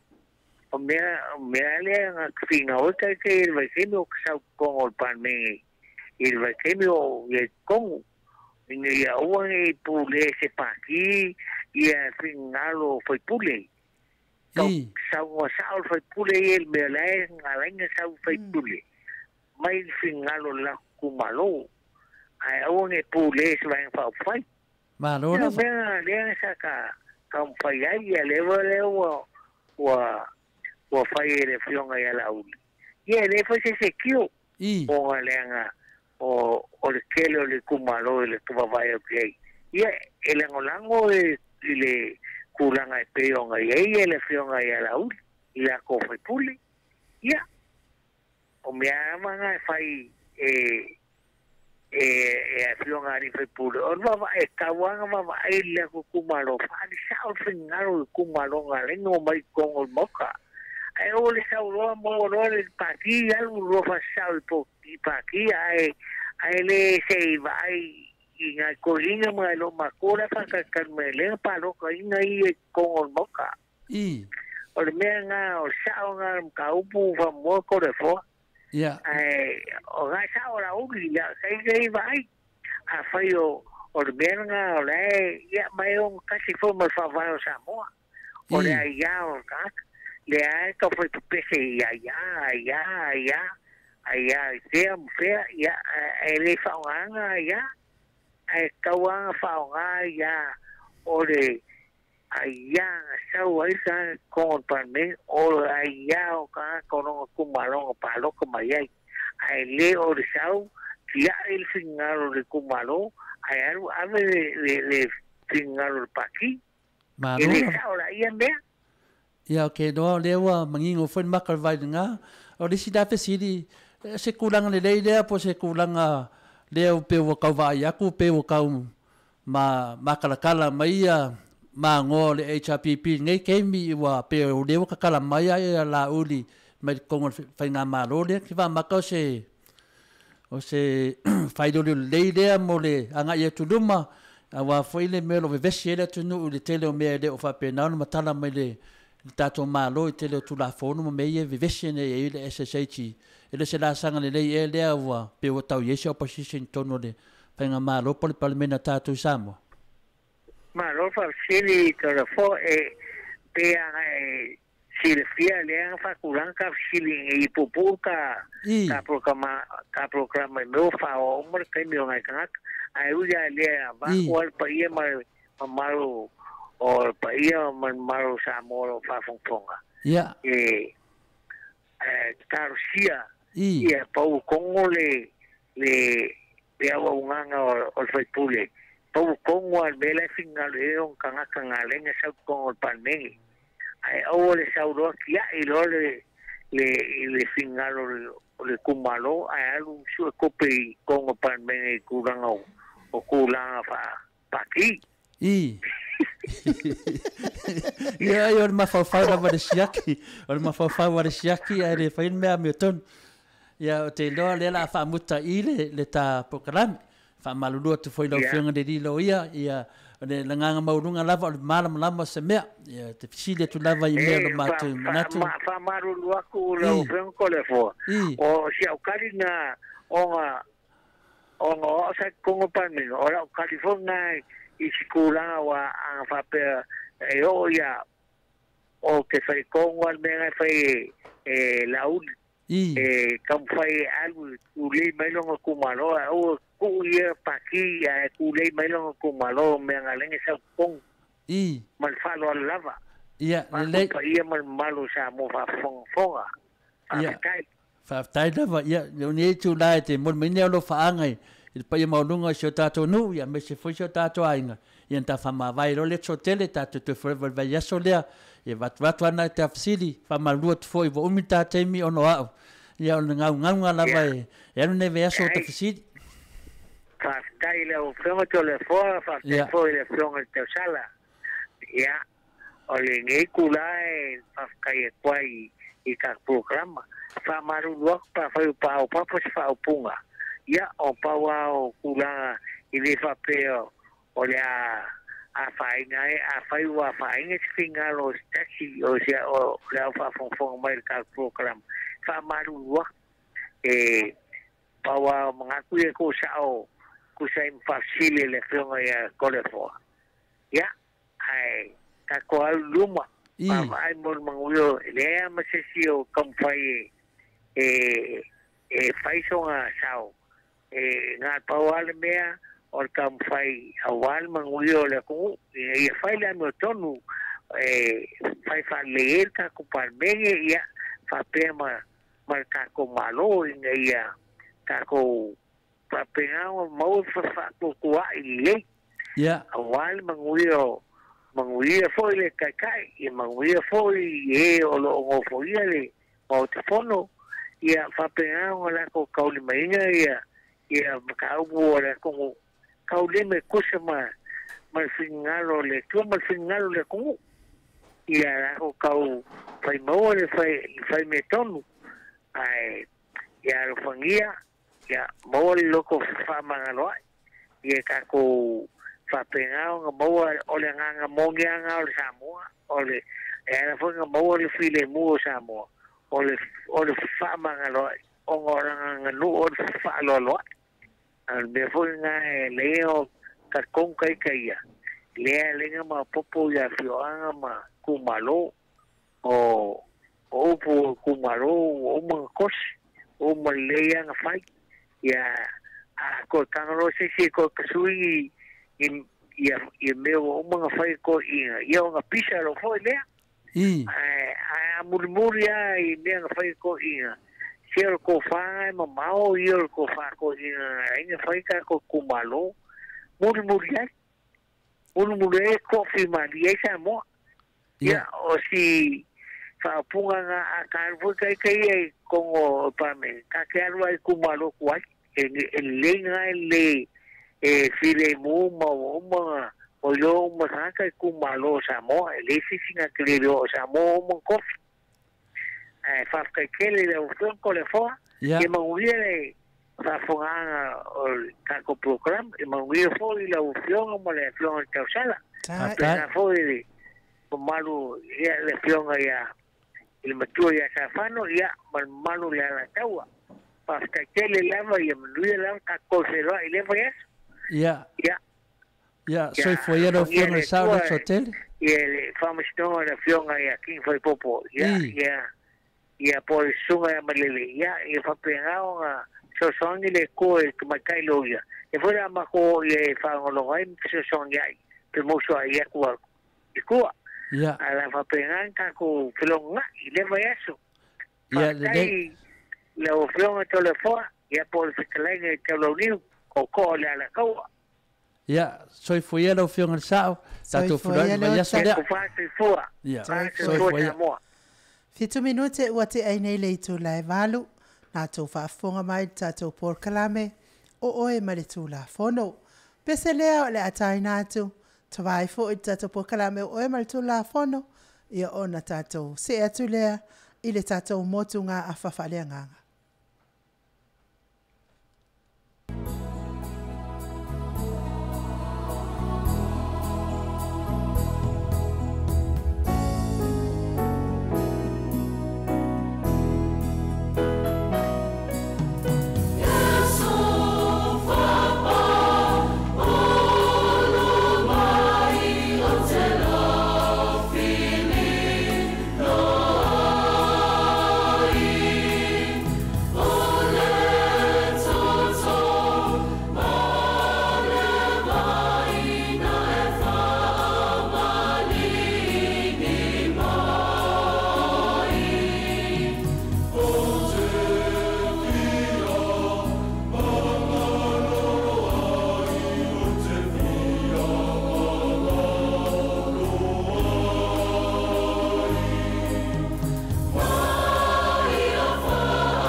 So maltasi minute ua te ai nei le tu la valu.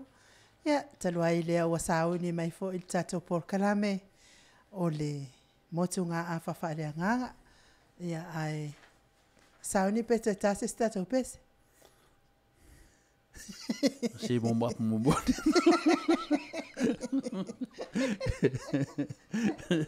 mai me lenga ngase di mai o le whaka bakulisi panga ai. Ya lewa o mga fusu fala langi la fusu fala lot. Mana ya? Mai ngai tutu alava o masoe. Faya yau fusu a. Nena makanga whangaki ngi dimba. Ya talo Samoa ole osun malua minute ua te ai nei le tu lai malu. Ole Atua roa le avanoa i le whionga tapa whaasina ia wa fo tatou polokalame tel tonu fo i waloana e fia whaafonga i le toi soina tatou polokalame ia ova tu tapa whaasina. Ia whaftai lava mo lava noa i lau whionga le tausala. Le nganga maurunga lava ia ia lewa umatu ka e karesia ia peo wan matau peo matau poro whionga ia lewa peo te ewa sa malaya o le nei matau ia sa mala le le pesa lambo sa lua ia o lau sama la feita mata karesia la wo ota tam ta pe atu sai ma sofi ngal Kani mai la wa kalwai wa fango kere o le le vai wo pa wale me wo fali se wa kamalanga wa le lo le makale feita tusi la fa tusi ale falinga lona tau pelua ya na ele peo tua tira e poi ningo le karesia nga ye fa upo ya de mawa ia e tusi fo i le angelu le kalesia o ituatira o mea nei ua fai mai ai le atalii o le atua o le e pei o le mumu o kosa kala ise koe faa ua ele siku ia e tusi fo i le angelu le kalesia o ituatira o mea nei ua fai mai ai le atalii o le atua o le e pei o le mumu o le afi o na mata o na vai fo i e pei o le apa pupula ua o wiloa fai kau mas fumaleiva fai kau matus ua o wiloa au ngā luenga malou alofa malou au na mai malou fa atua malou onsai ma au ngā luenga ua sili mea mulimuli i mea na muamua a ua ia te au ni na i mea ia te oe ona ua etu ua pea le fafine o Iesepela ua ta ua o ia e ia o le perofeta fafine e a o mafaasese ia au auna ina ia faita anga maa ai i mea ua fasia mo tupua. Ua outu watu fo ini na yaso ya Salamoai ilana faita anga. A ua le Salamo lava o ia. Fauta o au o te lafo ya te ia ile moenga. A toa mae ua modi lulua maia. Ina ia Puapua ngā tele ina pe a whai la tau te le Salamo ia la tau ngā luenga. O te fasia foi ana whanau i oti, e iloa foi e ka lesia uma, o au lava o le sue i manao maloto. O te avatu foi a te o tauta i to atasi e tusa maa o tau ngā luenga. Ai o te whai atu ia te o tau, a toa manisi o i tuatira, o e ua le iaile nei mata upu, ma ua la tau le iloa mea loloto a satani, e pei ona ta ua i la tau. O te letu ina atu se isi avenga ia te o tau, ai pe tai o le mea ua ia te o tau, ia o tau ta ofi mawai, se ia o waluatu. O le manu malo foi, ma tausi ia unga luenga se ia o i ngataanga, o te abatu ia te ia e pule inu ese. E pule foi o ia te ila tau i le to o ua mea. E nuti palaina ila tau e pei o ipu ale fai ipu o mea. E pei o au foi o na o maua mai lo utamaa. O te abatu foi ia te ia le fetuao. O le wa ia talinga, Ina whaalongo mai ia o ia ne me o whetalai mai ai lea nganga i e kalesia. Ya. Wesone. O le vaenga lea, o le tusi lea i le kalesia lea, lewa umatu ia e kalesia ia tolu lewa umatu, tatu le kalesia wha. O le mea lewa manatua i, se foi mana ia le, se matus, e tai tu tusala le tusi ni maltusi le ftau matu per kamo, lo sawa ia tulanga wha ni kalitia, ni kalitai, ni kalitai, o le tulanga la lewa o fia manatua te fia tartanoa mpa mamlama i sa ua vaivainga, o le tulanga lea i le ele lei uma me uma lo tupu tonu tuatira o le nganga maulunga lava o le upulea tuatira ele ngana e lengi o le rule by woman pe foringa mai pe pule e tina pe pule fafine tato lo le tala matoli feno fa to le tusi le fa dinga e kadesia le tusi o mea na tutupu o mea le tutupu ma mea sa tutupu o le tusi le wharinga pe tata no mana makanga pokalame o mea mai ana mua ma mea lo tutupu ma mea o le tutupu o te soi o mea la na le fua mai le tusi le vai le Isabella Isabella le ta o le tusi le Isabella matali for tala le na tu da le fenga tuai Isabella le o le masiofo o le afio le mana artovina na pota tasina tala Isabella la le wala usila fia la le tinale o le afino le tupu no ia e te paala o le tupu le saitonu o le tamaitai la le masiofo le tupu le a apo o le mela na tupu Isabella la wa na ia faia se mea silina leanga i lona tolua wa na ia tata ia tangata i le lalolangi a ese tangata tapua i le tua wa faia tapua ia paala o le mela na tupu le tinale vai mai o le fai mai le fenga fo ai mense mai le ngor tinale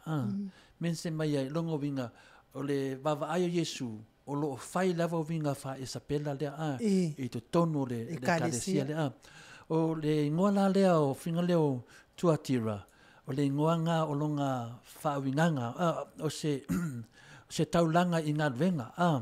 ia po se manongi o maftianga le winga le upule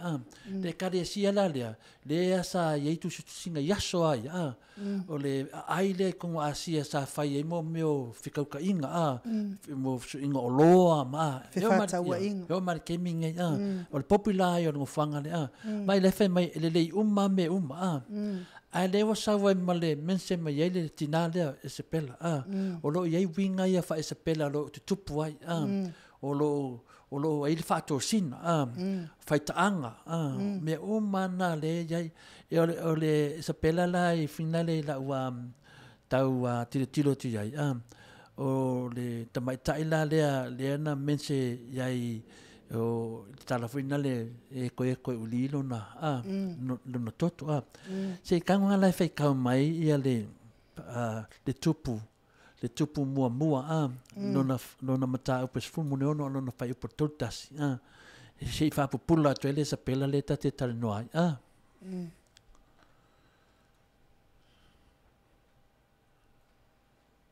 mo tupu fai pos mata upes fumu no alona fai oportunitasi wasemea mama ia te ia ona savali ia ngasala a yerpoamo le atali o ne pata a ua fai ia va ia Isabella le afafine o e te paala le tupu o sa saitonu walu fo o ia ma au na ia paala mai fo iai koe whaika? Le lawa manino ai le o manino ai le tamaitai le Isabella le mense me whaaringa peno whai atu o le mele il whenga tuai a leo tā ua il whenga fau tu so le wa ayo Yesu tatia ila ia se pela ia o winga fa se pela le happen e koko le tupu koko le kalesia le winga le na tala tu fai tau mai ale tu sina mana tupu mua alona fai upu alona mata upu le futasi fai upu le futo lua le tupu mua la se to ta mai al tu si lona mata upu lua tasi fai upu lua to tu sia le tupu mua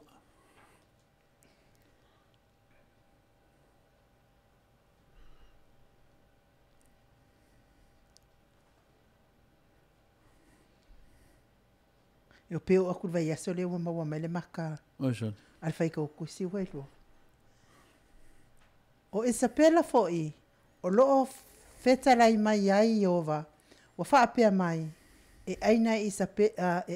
esa pela e uli i lalo o le pao Israel olenga ya naturai dia they were prove mai io esa pela le tas le nganga la ele esa pela na le tu tono le ngoa le ale nganga na amionga fa esa pela le tu tupu tono le kalisia le ngana fai ka mai la no ka ko o ka fa dinga la straight forward na mata pule ele ia masembia kau fa winganga fingal fa fengkau ya lewa ka kingo mai lava Yesu ya fa la ya mai fo yelo tu se kan fai ka mai le fa dinga lua anono ta pulos food fai pulos food a ua ya te au ni nai mea ya te oe ona ua e tu ua pea le fafine o ia se pela ua ta ua o ia e ia o le profeta fafine e a o mafa se ia au ina ia faitaanga ma a ai mea ua fasia motpua ya leida ma mai na oi me ia no tupu tono le kalesia le upule perfetta ia se pela Wai loe ni nganoa tasi le mea matoa wha ina ia le whingaru pa ia Yesu por whingaru pa ia le atua o le alu se tangata tau ia se perfetta perfetta fine ia tu fine mose Miriama le tolu o Isaia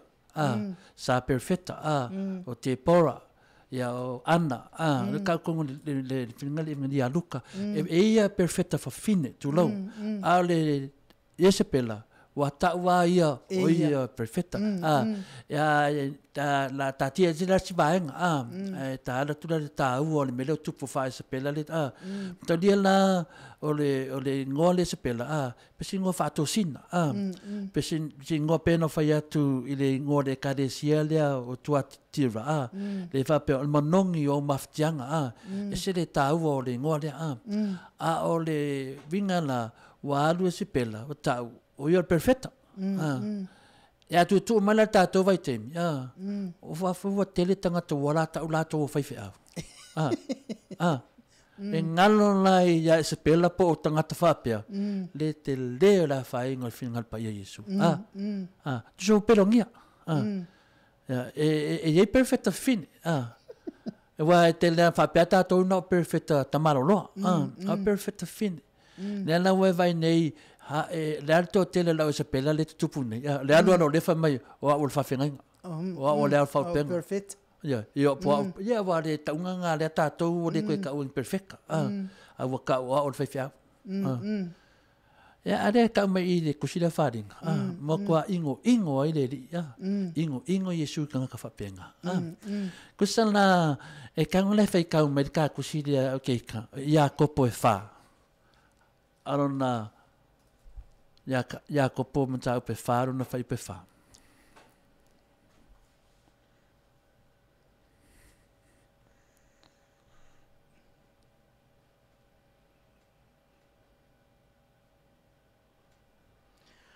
o totane molilulua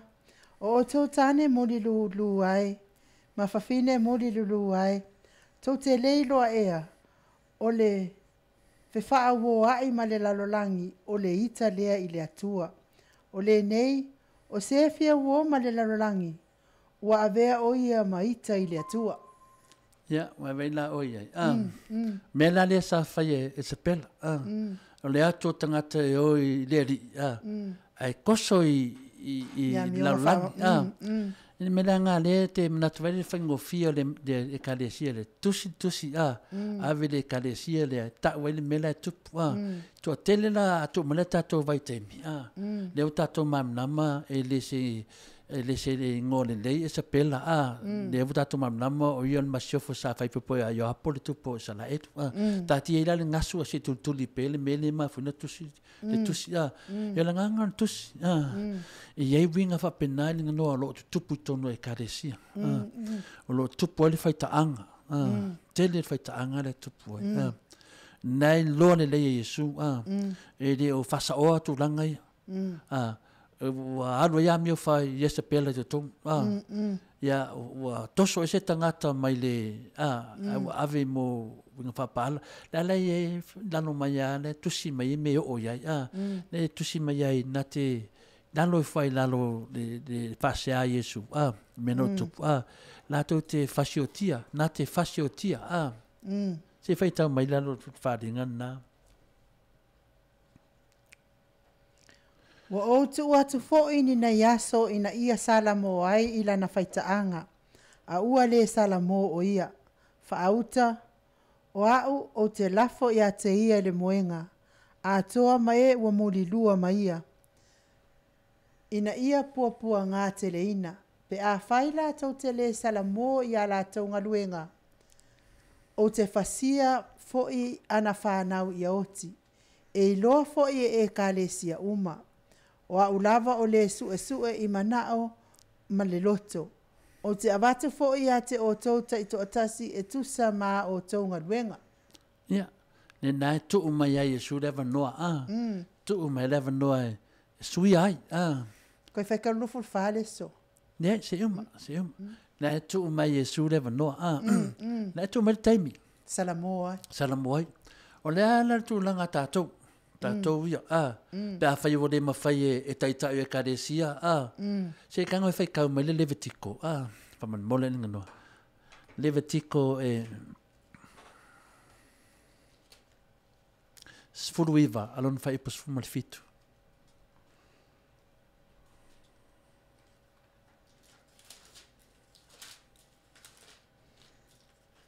Suluiva su fitu? Ioi. Su e kusu fitu. Awa e te ino i lo uso. Awa e te ino i lo uso i lo loto. Ia ea oa i lava i le lua te tua oi. Awa fo ine i tu ua i pea le angasala i a te ia. Awa e te ino i lo uso i lo loto. Ia ea oa i lava i le lua te tua oi. Awa fo ine i tu ua i pea le angasala i a te ia. Ngāla, I leo se mea la wha pea ua ke whewhe kaukala iai. Au wheke ingo iai, e lo uso. Ngi pa ukwa maoki iai. A whaila ke loangi winga wha pea loko kupu i kongo le karesia. A whai iwa le ma whainga pa asao ingi perifeko iai. Pa asao oi. A le prove mai i le Levitiko. A watu uolo uso e pa atu moti ai. Ia le nganga tu sa Yesu. Whaingo fia ia.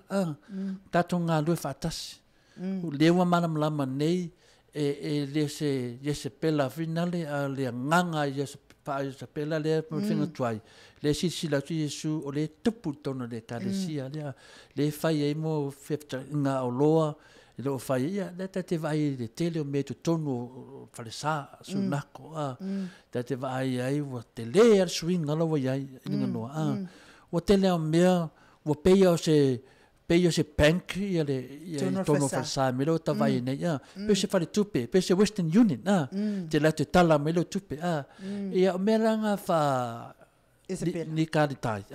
Ia po wha Yesepela, le tau mai a Yesu. Mea na tutupu. Ai vai lei i winga ia. O le tupu tono le whalesa. Le tupu tono Maota ngā wenga. Le tupu ai mea wha Iesa Pela. Le tupu ai whaitaanga. Ia o te tele o mei tu tupu tone karesia o mutu atu tele la o Iesa Pela le tupu ringa no. Kine lupe whawhenga whamatala. A lau wai loa. Tele e karesia le vana alu. So sola lea ma le tōru o lea. So sola le ma le paanga o lea. Ia muli lua atu lea le tōru o lea. Ai tono le karesia. Le winga tono ana le tusi lea. Le winga tonu ana whaitaanga na. O ai la le e ta taun tautala. O ai taun na whasino. O ai taun na oai. Tato, ale muli maumali le vitiko. Awane tu atu lo uso polo tu fine ia pau. Tautala, tautala le sao. Awale tautala le angeru. Pe whitalai pe sau noa. O oi, e le whapea mai le tusi le vitiko particular association le sawa tangata uma awane pa watu le lua te tua oi le leanga mene ta wal tu si le e ba ta ua ia e kai kusa ma pergamo alonga se senga nango a mio fa Iesa Pela mfaingo fa pe a mio fa so koma ia wo too much ke so koma a me pi o mea nga Nena ele prove up que ele vai pegar quem ganha e me no o tele carecia o maso solo le malea so solo ia le to ina male to ru or fai so solo ia le malea ese matanga anga le ta matu spaia ye la le na fa living o lo tupu mal terminai la tupu mai tele carecia le nei ele leva na fe vai fa tu no fo pai mana fai ala fa to ru le sinusil po fai tōrua lesi I Samoa, a sau nei kau apu vai, fai tōrua. Lera ka unga, fai Iesa Pela. Mea tōnu ana na fai mai Iesu, tu awanoa mai Iesu. A au le faia, a tō le faia ma tō saramo. Ia whanau ma le oti, e whasi oti a Iesu. Nanga leanga sala. Ia le whasoa na lau whianga tau sala. Se wha omar kusi. Ia.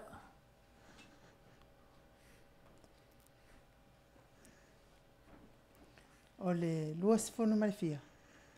Luas maltolu o te fasia a luas ufa a o te fa yatu ya te otou. A toa manisi o tu atira. O e ua le yai le nei mam ta upu. Ma ua la tou le iloa mea lo loto a satani. Peio na ta ua I la tou. O te letu ina atu se isi a venga ya te otou. Ai pe tai o le mea ua ya te otou. Ia o tau tau fi mawai, se ia o waluatu.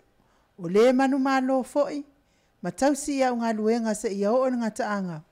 O te avatu ia te ia le pule inu ese. E pule foi o ia ia te ila tau I le to o ua mea. E nuti palaina ina tau e pei o ipu o le fai ipu o mea. E pei o au foi ina o maua mai lo utamaa. O te avatu foi ia te ia le fetu wao. O le ua ia italinga, Ina whaalongo mai ia o ia le mea o whetarai mai ai le anganga I ekalesia. Ia taui nā tangata me seana nei tō tele o nei tangata li malamalama. I la tō tele I lor tele o wha Iesa Pela I etu tupu. Ia tangata na lai sau no sao mai ai Iesu iai. O tō te papole tūtū mau pēr se yo te mi tui sawai. A le tūlanga le nganga tusi lea. E le se tusi la po tele. Pau le nganga le no tutulia. Pe whawhewhea o na mai e Iesa Pela. Tu'u I. Pe whawhea na o so mai perfecta. Tu'u I. Wai e perfecta tina. Miriam tu fino mo se pena whai atu. Ia whapena fui hana le ana. Ana. Ai ngofu lama e tilo. Te pora. Ia te pora. Ai ngofu lama e tilo. E ai alawa sau le Iesa Pela. O ia o perfecta. Nanga winga. Wa tau pe pelo ina. E le o ia o perfecta. E le whapenare a vea oe ma perfecta pos whaiwhiau. Nau minga, tō telo tangata ni o tau lātou whaiwhiau. Ia, o lātou o ao. Whailaunga. Ao le kara pepelo. Linga noa, wau vaai whailaunga kara pepelo. Ia, wa mama isi. O isi a lai whapea e ne mamau. Mo le mea mo le kele o le wha Iesa Pela le kokong. Menga le kupu. Au vaai ai, ngara whape o sore. Ia le whai mai le vetiko. Alu tano iai. ai lola si esa pela ia o longa sala pere karongo ia e no winga la e la o fionga te pa o fasi awala na eva ai e le tel ada mo tano tulunga le mo tano tulunga e o molo fa ia me fa ese fa esa pela fa mol mole la fa mai yesu i kokong war faringa ia o te tu atu pere va no ale sta ia ia no te le me tupu ale winga na le tusidea to ta mai de fingal pa ia yesu le tilo atu ka se fa ngo yesu au yesu ngo fa ko le sunako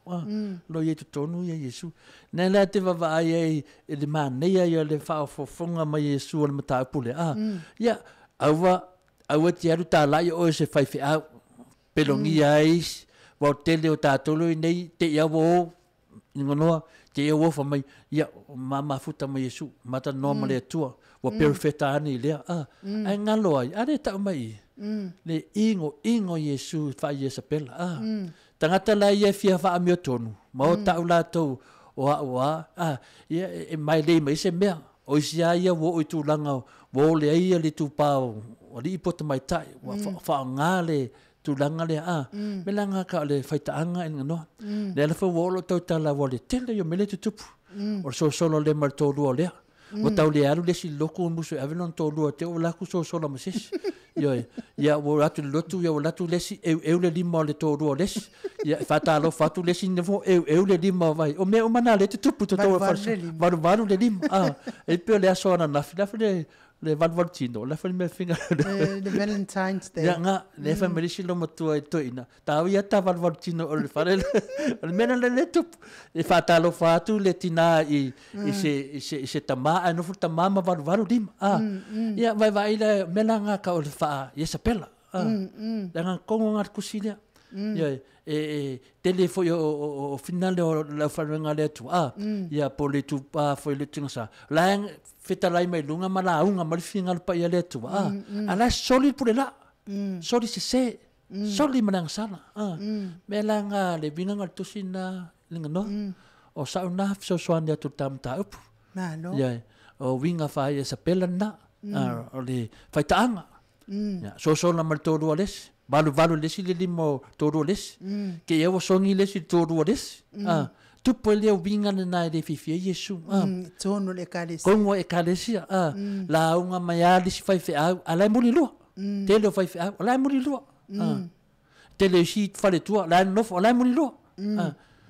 ya la mo feta la mai tu si levitico ya lo fai lo so o ne pa wat fai te fa longo mai o te lo se si o lo fa yesa pela ya ngau fa mai le tu si pa ia levitico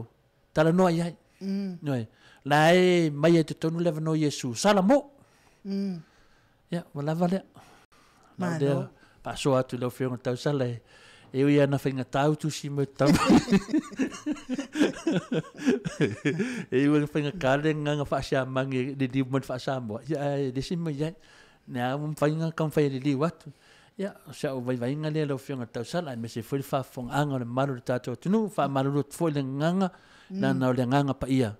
ele fifia upo le nganga pa ia e tu sa o per tala tu spaia tu sa o maya o mena e to li le toto ai e to foi toto oi ya vai o le nganga le nga e fa nga ya o nga o fa ngo kele me ko kupu la tupu la ko kupu fingo foi ya buli lua ya fa fenga wa ya ku le kala le o lai maka mai ma ku nga mio le ma fo ku do le mi nga le ma fo ai meshel si da fanga le tu ya meshila e kala le ama kwa ok al pisingis ka yo fia la nga o fia la nga ku spa ia fi kala ya me ko nga ka dia sepela fia perfecta ka ko fia ka wa yo le au nga le ku awa ai loe ke le fikawi awa in nganoa awa ai fanongo ko es fai la unga ai ke la vele de fai esa pela awa ingo le tua ingo yesu le kanga ka waka uye fa fia mi ko ne nang le ko mor kuside sa unga fa manga fa nganga mai o le yesapela i ko kongo le ka sia to tira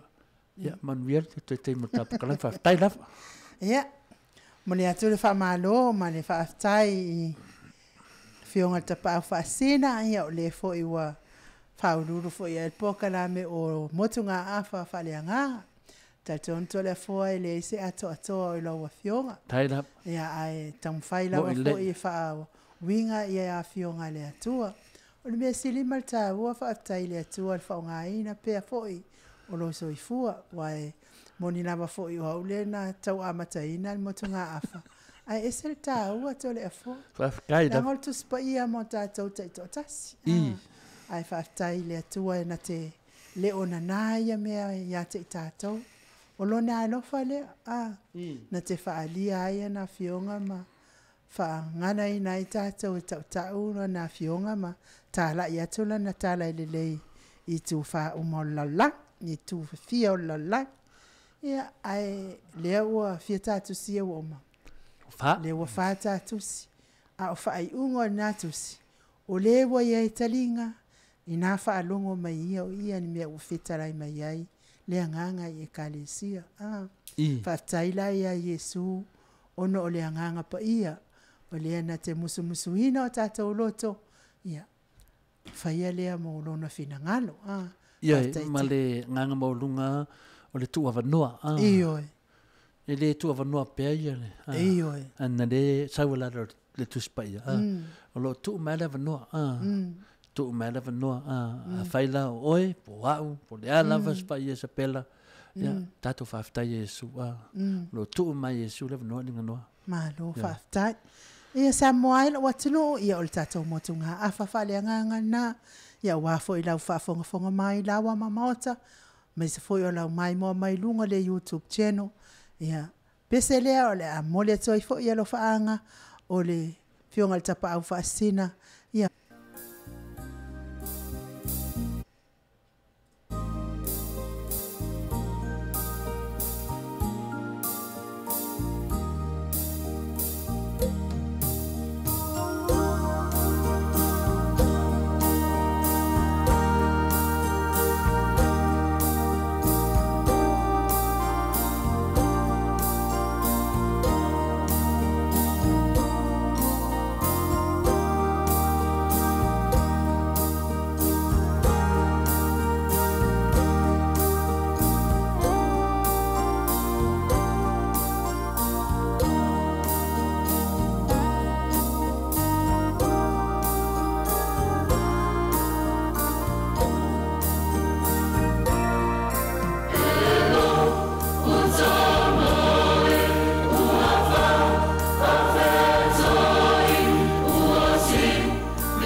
Tos formale tasi minute ona tale o le itu la iwa. Muli atfo ia lo faanga i le 25 Foundations malana tapua inga ia lio vodi tufunga ma le tausi ia nātia ma le nofoalo. Liuliunga tale tōwhai le taulangi ropati to le afoa ma le tausi ia lo minga ma le nofoalo le aula ma le tausi o nofia ma le afionga ia sula teisi ma le nofoalo le SSIG New South Wales i lo fionga le Prestene o lo amanu fauli o ma le faletua ma le nofoalo Anita ulu matasesa ulu ma le nofoalo me se fo iwa au fiao ma le nofoalo Nutu sani ma le faletua ma le nofoalo pasta ufangadilo Henry ma le faletua i atina. Pasta lupi ma le faletua me se fo i tu matavai Joseph ma le faletua i a Ruth ma le nofoalo. Ma Kerita O'Brien ma le nofoalo. E me se fo i nai tamaia sa iai le tatou. Nai members fo ia sa mafuta tu ananafi. Ia le tamafo ia roi, ia mapea fo ilo na faltua ia tili, ia tilia le ingoa le faltua tu le foa. Fatalo fatu le anganga faaloalo, mesi fo i lato uma lava o mafuta mai fo i le SSIG, wale TATOU lato suafa. Julia maleno faalo, ia mesi fo i talia oa Isaac Toevai, malo maleno faalo. Me se fo ila ia vau tu ua mai koto po inga afa masanga tafinga maola itai sau vau me se fo i semi masera nantun so i tamali i tau whaoa ai ono fu amata ai sua o nge lua tesa le tele ia me se fo i Maria Mene Sala male no fuahalo fetu po male mafuta mai Washingtone Tina matua ia tu maseve Apollo Steve ma Italio tina matua ia va ai sola male no fohalo fi wa va mal tausi ia pai tala itole afua kalati male no fohalo po mafina male fanau anga Filipio mapua male fanau ulungia Stefano ese male fanau tu ifale falusa to ela male fanau pe foi le ata watone Maria male fanau Lele Murphy Fatima male no fohalo Farani Swan malfalitua male no falo lo fatele atu mo otou pesele mo le toya lo faanga mo otou pe ona la wina swafa ile nei tula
community information. Attending roadside incidents is risky business,